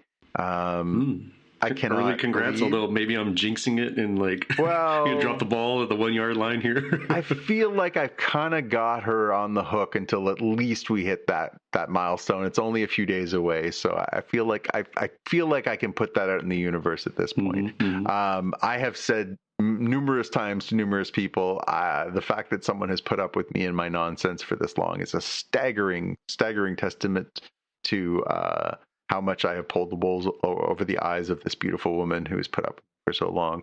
I'm very, very, very lucky to found a partner who is so sweet and kind and beautiful, and I am still head over heels in love with her after 28 years plus of being together and 25 years of marriage. So I hope everyone in their life finds someone that makes them as happy as my wife and me. And it's just wild. It's just very wild to have these sort of milestones in your life where you're like, 25 years, like what's happening? Like, but wait a minute, I'm 25. No, wait, I'm not 25 anymore. It's very surreal, but it is, this day and age that you can do anything for that duration of time is pretty miraculous, let alone the ups and downs of relationships and children and moving and jobs and stress and all those things, and the fact that we still somehow managed to keep it together and still love spending time together. We just finished watching the final season of The Bear this week together, which is something we've watched all the episodes together, and it was just felt like a beautiful little summation of our life that, when it's the two of us and we just, we have time, what we want to do is spend that time together and to, connect and enjoy common interests and stuff. And it's, again, I hope everybody finds somebody who they just love spending time with like that, and who makes them happy like that. So it's been a long and crazy ride, and somehow the ride continues. Indeed. And on that note, it is now very late here, so I'm going to call it a night. But it was great to talk to you, my friend. This was a marathon, but I think we covered a lot of fun stuff, and hopefully things will get a little easier next week when we can go back to just doing the basics. Are you? Have you seen the Odyssey yet? I have not. I haven't either. I'm hoping to see it maybe while I'm off over this next little stretch, and maybe if I can also squeeze in Spider-Man. So maybe I'll see if I can get through the two of those, we can have either a conversation or a spoiler-free conversation about that stuff. All right. Talk to you later. All right, buddy. Talk to you soon. Bye. Most people don't realize how much their personal information is being bought and sold every day. Data brokers are making billions, pulling details about you from public records and the internet, and then packaging and selling it, usually without your consent. That's how your information lands in the hands of scammers, spammers, even stalkers. It's why you get endless robocalls and why ads seem to follow you everywhere. That's where Aura comes in. Aura actively removes your data from broker sites and keeps it off. They also instantly alert you if your information shows up in a breach or on the dark web. But Aura goes beyond data protection. With one app, you get a VPN, antivirus, password manager, spam call protection, dark web monitoring, and even up to $5 million in identity theft insurance. All backed by 24/7 US-based fraud support. Other companies might sell just credit monitoring or just a VPN. Aura gives you all of it, together, at the same price competitors charge for just one service. Start your free trial today at aura.com/remove. Protect yourself now at aura.com/remove.